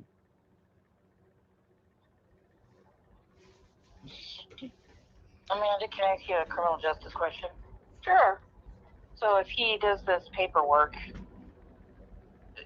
the way he's supposed to contest it is to say that isn't what I intended, or if you listen to the whole thing, I was not just, or how is he supposed to contest something when it's on video? That's the thing, is that it's on video. The video itself is up. It is proof that I'm not threatening to kill people. Okay. John, can I answer, please? What needs to happen is his contest needs to be like in a letter form or type it up or something, and he needs to get the web address of the YouTube channel for his YouTube and the number video it is, and put it on there so they could see it, and it's evidence that he did not threaten her. And that would speak volumes, because if they have that YouTube video and they see that he never really threatened her, he was just talking, then she has no case whatsoever. But that's the thing about them already having court without me and illegally preventing me from going. No, you have 10 days to do this, but the only problem is if you go and contest it and turn in a letter contesting it with how to find the video, whatever, you're probably going to get locked up. They're probably going to lock you up. That's the only problem. Why? Because they don't like Sean. And I know all the cops in Chapel. They are very against him. Well, it's a whole different group of cops now. Like all of the cops that were here when all of this first started, Scott had to let them all go because of the things that I'm trying to show. If he lets them go, then I can't bring charges against them.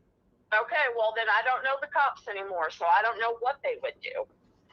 They like me a lot less than the last ones, that's for sure. Okay. This is so far beyond my... We're dealing with small town politics, and we're also dealing with big town news.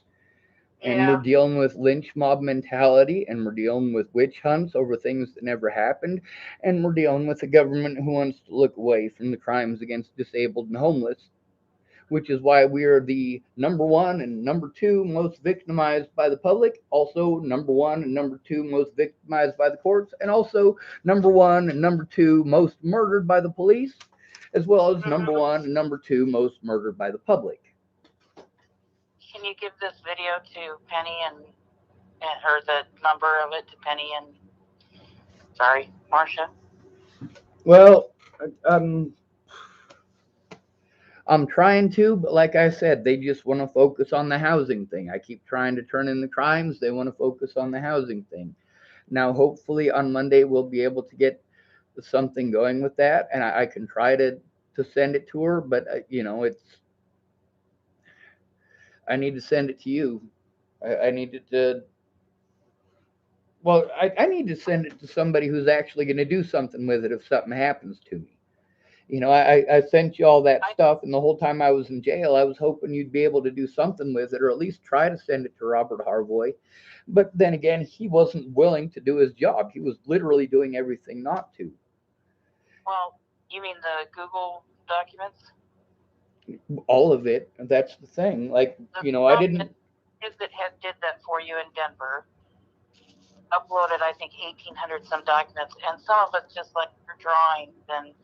Yeah, Juan Santana. That's the name of the guy who did it. And it was nice of him to do, but there's literally like 1,900 pieces of paper there that I have. Well, only you can. And some of it's just like blank stuff and your drawings, but it's mixed in with hospital reports, and it's massive. And only you are going to be able to decipher what's there. Yeah, and that's the thing about having to get somebody else's help with that. At least he got the pictures taken. The problem is that with me moving, over 40 times since Natalie's death, I'm trying to organize this. Meanwhile, more is being stacked on top of it. And then I'm moving again because, literally, obviously it wasn't a good idea for me to stay at Brett's when he was all messed up on meth. If I'd known he was on meth, I wouldn't have gone. Obviously, it was a bad idea to go to Shannon Alvarado's in California. If I'd have known she was a severe alcoholic, I wouldn't have gone. But the other thing is, these two people are also witnesses to the situation. They're not really credible because they're alcoholics and friggin' meth addicts. So for today, are you wanting help contacting Penny, or do you feel like you've got that on your own? I definitely, need help with all of that. I need somebody involved who is not too afraid to speak up if they do this stuff again. I mean, almost every parent of an autistic child that I know has the same exact fears, and those fears are that something like what's happening to me will happen to their kids. For many of those folks, like Laura Nelson, of course she's petrified of that happening to her kids if she tells the truth. Why wouldn't she be? Maybe Amanda should look at the videos that's in question. Yeah, send it to me, Sean. Yes, ma'am. Well, one moment. We're done with the phone call. Well, you have my email address already, right? Now, I'm not sure if I have yours, and I definitely don't have a pen handy at the moment. I had one like an hour ago, but I'm living in a. YouTube channel? I'm completely surrounded by papers right now. I mean it. Or I can send it to her. That'll work. But the other thing is, I need to get her email address as well. And with that, you know what? Just hold on a minute. I'm.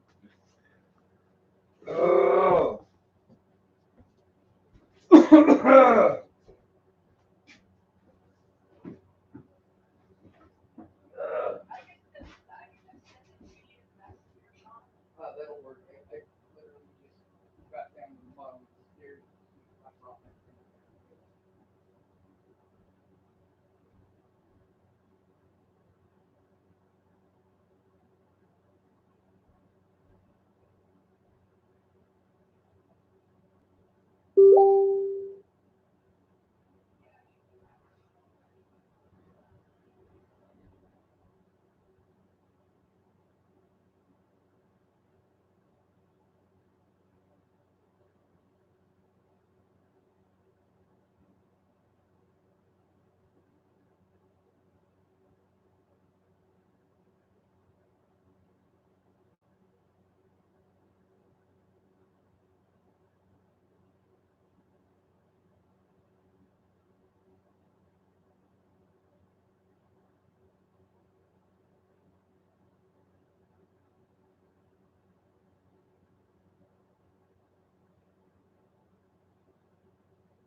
When she came here to Nebraska, and she was going to help me, and of course, like, am I wrong, or did Sheriff Scott DeCosta say that he checked and there are no warrants?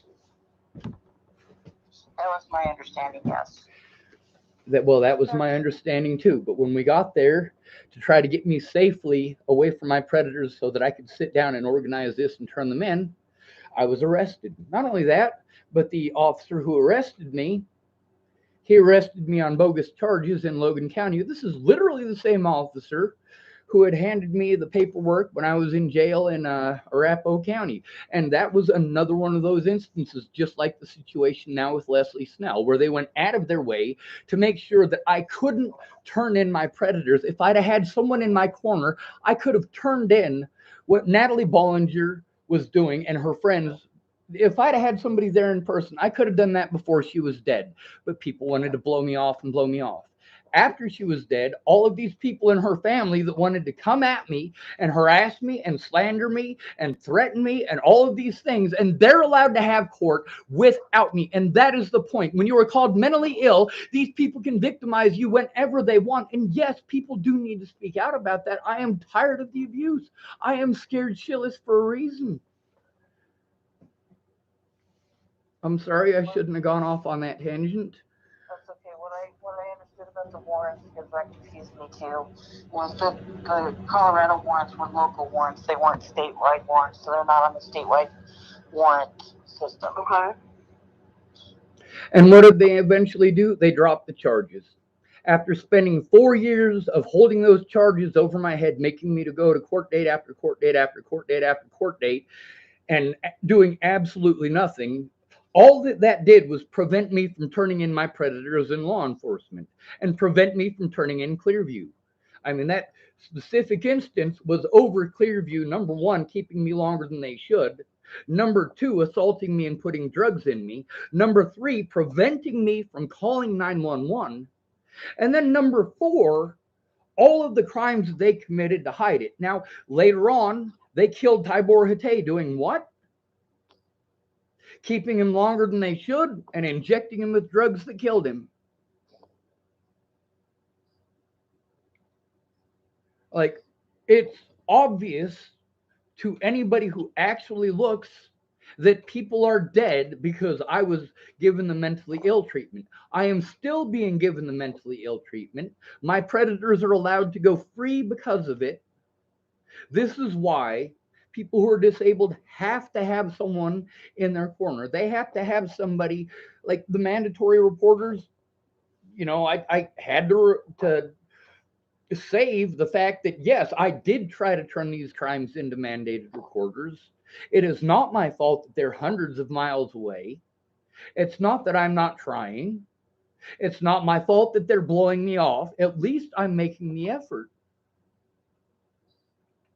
But I'm scared. I am barely functional.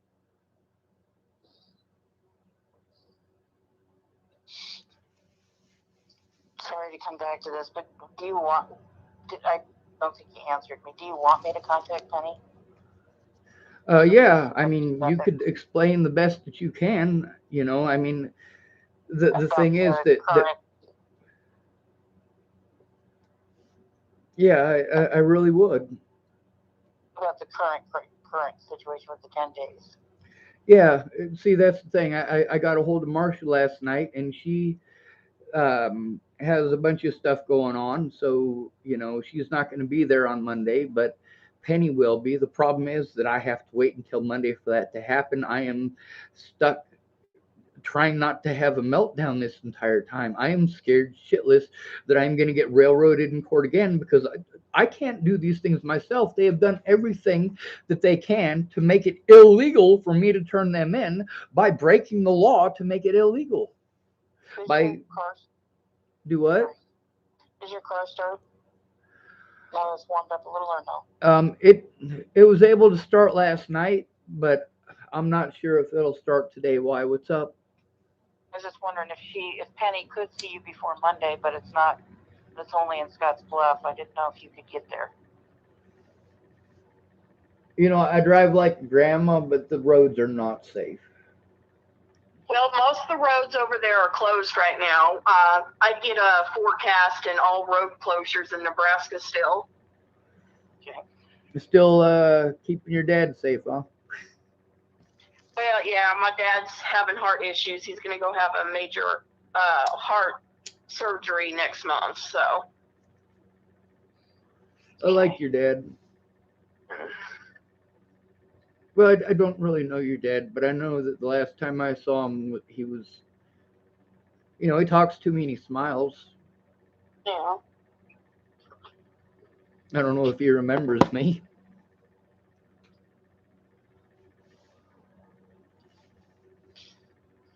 So, do you want me to get Amanda's email and then I can send her the video and then? Yeah, that would definitely work. And if you could, I'd like you to send the video to Penny and Marcia. I don't know if you have their email addresses. I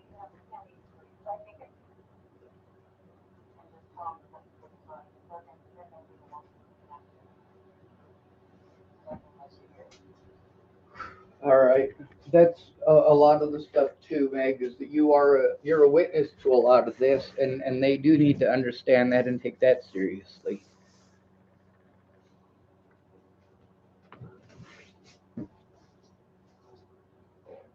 I don't know how to better explain that. I mean, these things that I've been saying, it's pretty obvious. When I say them, I get treated like I'm crazy, but if you say them, then it's different. If I say, hey, I've gone to Meg for help, it's been 2 years of trying to get this help, and we keep getting blown off, I get treated like I'm schizophrenic and imagining these phone calls that we made. Meanwhile, if you speak up, obviously, I'm not schizophrenic and making up stories because we did make these calls. Yeah, and I have said that to everybody that I know, and it still doesn't seem to make a difference. It needs to be in a police report. A lot of people throughout this, they said, well, dude, I'm willing to write a police report, but I don't, who am I supposed to go to? By that point, I already called all of these different places. No matter what, there's some jurisdictional issue that prevents them from actually investigating the crime, even if it's in that jurisdiction. Meanwhile, the conversations I recorded between me and Scott DaCosta, he's literally going out of his way to show that he hasn't heard what I'm trying to explain to him. Like the situation with Sandy Fromm, with me being threatened out at her farm. Chris Kurth did that in Lodgepole, the next county over. Sandy Fromm, when she was trying to hire this dude Tim in town to kill me, and I've got the recording on it. Obviously she was pissed off, she was drunk, and she thought it was okay. Now that she's sobered up, apparently she's not like that. But then there's the fact that Scott DaCosta wanted to say, oh, well, we'll give Cheyenne County the thing with Sandy Fromm and we'll take care of the Chris thing. They never went and talked to Chris. They never went to talk to him. I had to go to his little brother, Cody, to try to get help. And thank goodness for Cody. I mean, he has not been an asshole through any of this. Matter of fact, that the day after the first time that, or sorry, the second time that Chris had threatened me, I saw Cody outside and I was bitching to somebody about the fact that people were threatening my life. Cody came up and he asked me who, with, what sounded like legit concern. But I knew that he was Chris's brother, so I didn't want to say anything. I was, afraid that I would have to, mind you, Cody is a lot bigger than me. Chris is tiny, but Cody is not. He's huge. And with me not being able to physically defend myself, obviously I was afraid to tell him about his brother because I didn't want to have more violence. By that point, there had already been a lot of violence. But then I have to go to cops that I'm trying to turn in, cops who I have spoken out about have done these crimes. Yes, I am aware that that is part of the reason that I'm being targeted is because I'm telling the truth. But I am telling the truth. Now, the thing with Robert Harvoy is that he wasn't doing his job at all at any step of the way. A lot of these public pretenders wanted to tell me that they have overwhelming caseloads. They have overwhelming caseloads. They can't do their job because they have overwhelming caseloads. I even had one of my public pretenders explain to me that they basically have to trade with the prosecution like baseball cards. So basically, if they're trading whether or not we're guilty like we're baseball cards, there's no humanity to that. And the way that it was explained to me, obviously the public pretender tries to make it sound more humane than it is. But really, when it comes down to it, is that, yeah, I will trade you 5 incarcerations of homeless people if you let that meth dealer mother off because she's got 2 kids.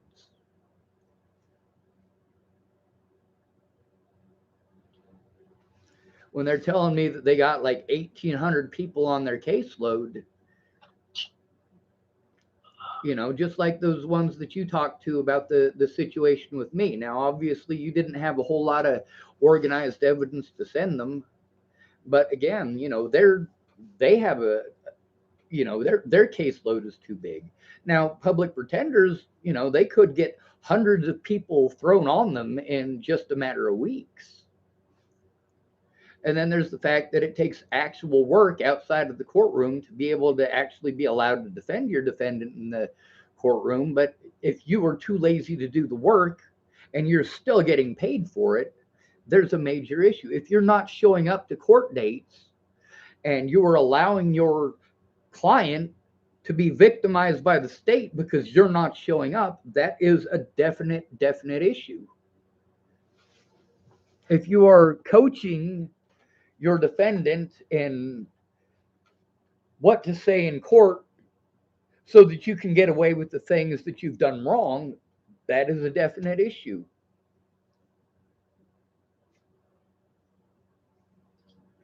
Does that make sense? I guess this is and I've told you this 100 times. The courts and law enforcement, all that stuff is so far removed from any of my experience ever that I really can't speak to it. I have learned a lot in the last year about what the supports that are not in place for adults with disabilities, especially in the law enforcement sectors. But I don't know. And we've talked about this too. This is such a long, convoluted, massive amount of stuff that you're talking about, that trying to get like a public defender on a specific case to do anything beyond the charges against you in the moment, I don't know how to do that. I don't know.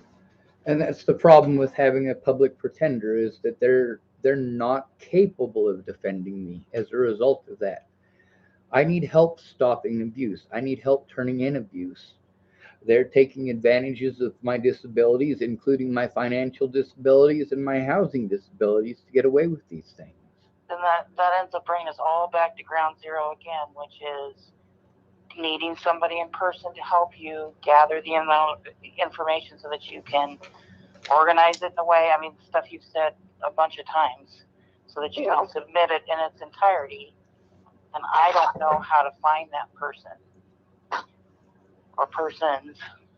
Another thing is trying to explain to folks, like, when all the way back in January of last year, when you said, it'd probably take us just 4 months to go through the paperwork. Yeah, you're probably right. They were saying, well, we should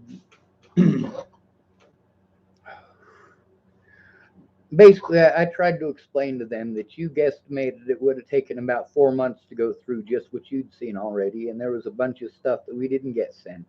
I mean, the cops literally cut me off from the evidence. The literal cops I was trying to turn in got to take my evidence. My USB drives all came back empty. Well, and when you say what I saw, all I saw was the number of documents in that massive file. Yes. I mean, the thing is it's stating the obvious to say,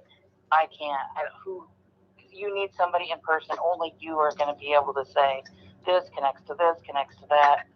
And that's why I've been making video statements, is because trying to make statements to the police and getting blown off isn't working. It just almost seems like if you could do videos and start at the beginning, if it has to be video versus writing, I don't know. And that's the thing about the First Amendment. It allows me the right to have my disabilities not ignored by the courts like they've been. I'm magically too disabled to speak on my own behalf, and then magically I'm not disabled when they want to sentence me after denying me the right to speak on my own behalf. That's kangaroo court. Straight up. Well, what I can do is send what I think this video is to Penny, Marcia, and Amanda for you, so that you don't have to try to figure out how to do that. And then hopefully Penny and Marcia,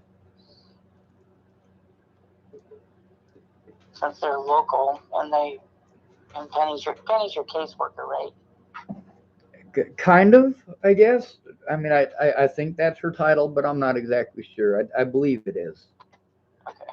But also, like, if she's going to be my caseworker, we need to work on the case. I'm being abused. They don't know what to do about that either.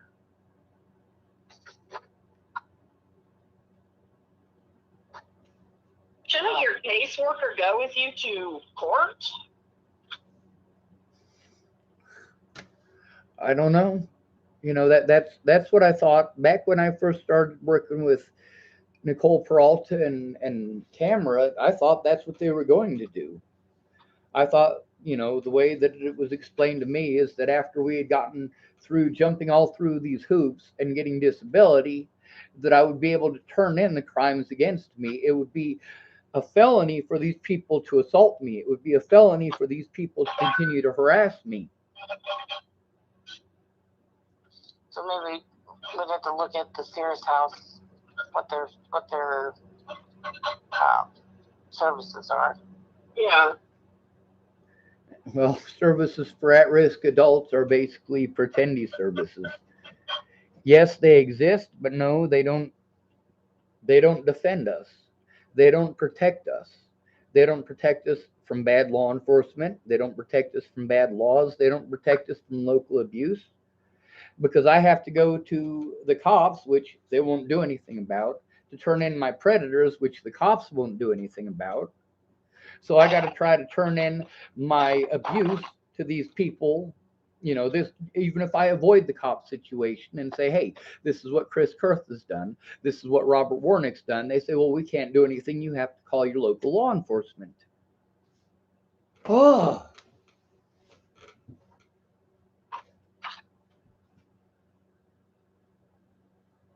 So, I mean, literally, they're giving me the runaround. I'm going around in circles for 5 years.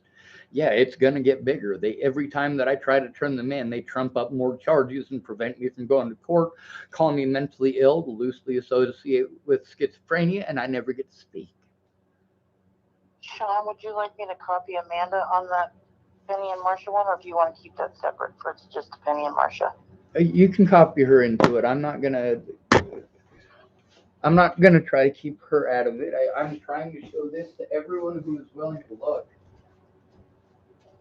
So if I mention housing in that, and ask for updates on that, that's okay to have her on there.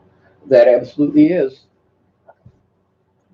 That's the thing, is that it's not, you know, obviously I don't, moving over and over and over again arbitrarily for no reason is just stupid. But I mean, I'm still filling out the paperwork. If they find me a place, I'm going to go. They tell me if they find a place in Scotts Bluff that, you know, they'll be there locally to help me. So I mean, we're filling out the paperwork. We're just not getting anywhere. Meanwhile, the stuff that needs to be made progress on, while I've been trying to find safe housing for literally 5 years, I'm getting railroaded while trying to find safe housing. I'm getting railroaded while having to go stay with alcoholics and meth heads. And I can prove that it was alcoholics and meth heads that I was staying with, and how volatile it is, and how it's okay for them to scream almost nonstop, and just because they're angry. Meanwhile, they're angry about trivial stuff, mostly because they're on meth or they're messed up on alcohol. Now, it's not like I haven't called a whole bunch of sober people to try to get that help, but, you know, it's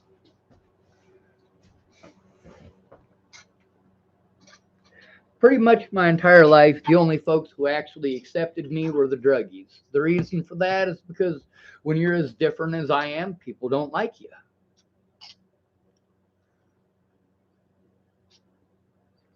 Well, Especially in a small town where there's zero tolerance for anybody who's different. They don't like blacks here. They don't like Mexicans here. They don't like homosexuals here. They pretty much don't like anybody who isn't a pretty white female. that's right. And you got to be Christian. If you're not Christian, you have to pretend to be. Yep. That's definitely chapel. Yeah.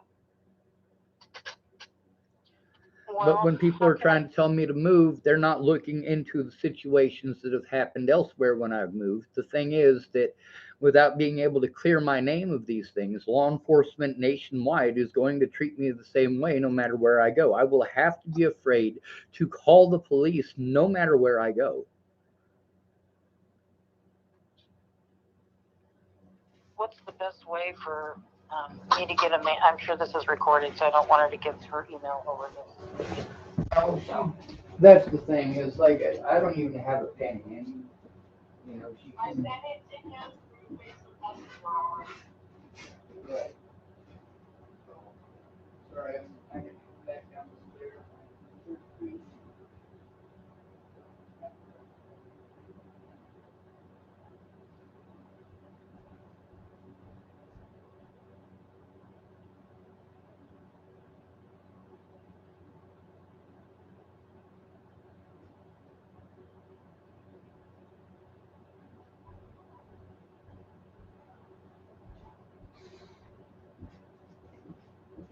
But anyway, Can you just send me that right away, Sean, so that I can send off that email? Do you know the name of the video? I do not. They didn't write that down in there. Do you happen to know what number video it is? Oh Because they God. always have numbers on them when you go to your YouTube channel. Well, it was prior. It was prior to the 30th of December, because that's when she was writing her crap down. Okay. So there is that. Okay. But the thing is, I'm literally speaking out about the abuse, not threatening to kill people. I'm speaking out about the abuse by Judge Brandon Rowland, by Scott DaCosta, by Leslie Snell, and Robert Warnick. You know, all of these people that I was trying to turn in before. And this is something that Meg was literally trying to help me with. We had that room in Sydney specifically so we could do that. Now, there was also a situation with William Barr that was also something that needed to be taken care of. But that's something that, after speaking with Meg, she said that she didn't remember that part, that she didn't find out about him until afterwards. And that might be true, because there was a lot going on. It's not like I can tell 4 years worth of shit in one night, you know? I will see if I can find it quick, and I'll send those to them to see if they can help you. Shit, I'm just going to hang up on you and text it to you. Sound good? Okay, that sounds good. All right. Love you, Amanda. It's good talking to you, and thank you so much. You're welcome. I love you too, Sean. Be careful. Yes, ma'am. I hope she was able to explain things so that it was cleared up, and I hope you guys are able to understand a little bit better what the situation is, you know, with the Autism Society and so on. Yeah. All right. I'm gonna hang up on you now. Be safe, and thank you, Meg. I'm gonna send that to you right now. Bye. Okay.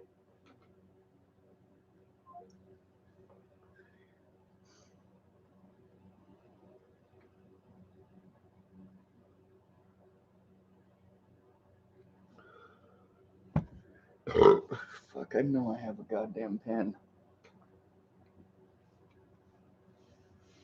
I'll pray for you. I'll pray for you. All right.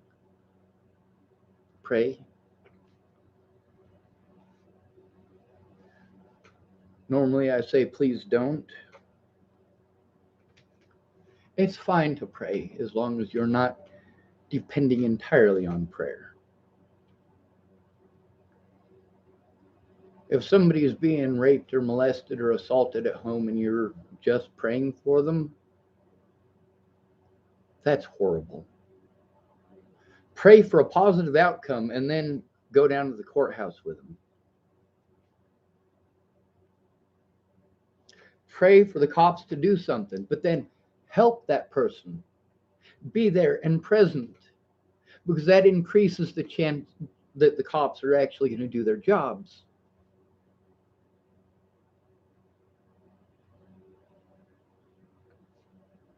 Prayer alone is useless.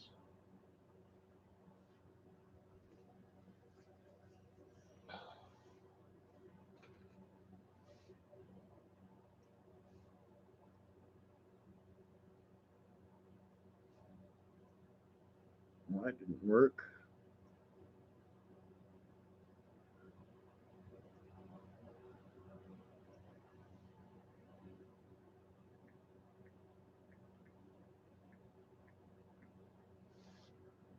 Also, when I say that I love someone, I really do mean it.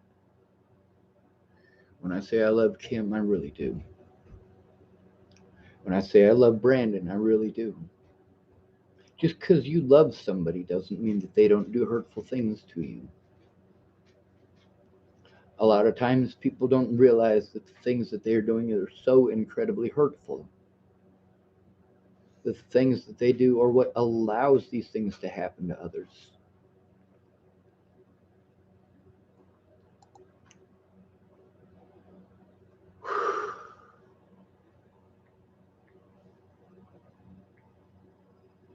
Oh, they have each other's phone numbers now, so I guess she could actually. I should have made that suggestion, but then again, since she's only had the number for what, about 2 hours, might not have even registered.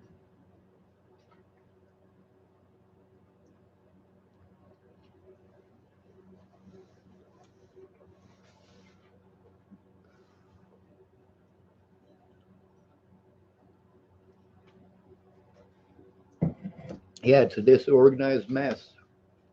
Every time I got to move, I pull it out and I start going through it and start organizing it. It's not going to go anywhere. Not unless someone else speaks up, not unless somebody else sees it. Now, Meg obviously saw a lot, but it's all obviously a big disorganized mess. There's a lot of stuff that might not seem important that's probably in there, and there's also a lot of stuff that's probably not important at all that's in there. It just happened to be in the bag of stuff that I was going through. Now we got a lot more of this stuff.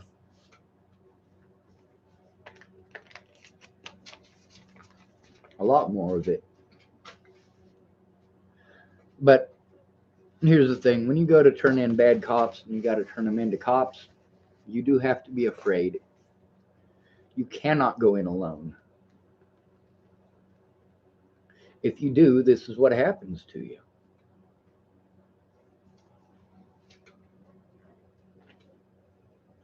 People thought that if they looked the other way, that magically it would all stop. Well, it didn't.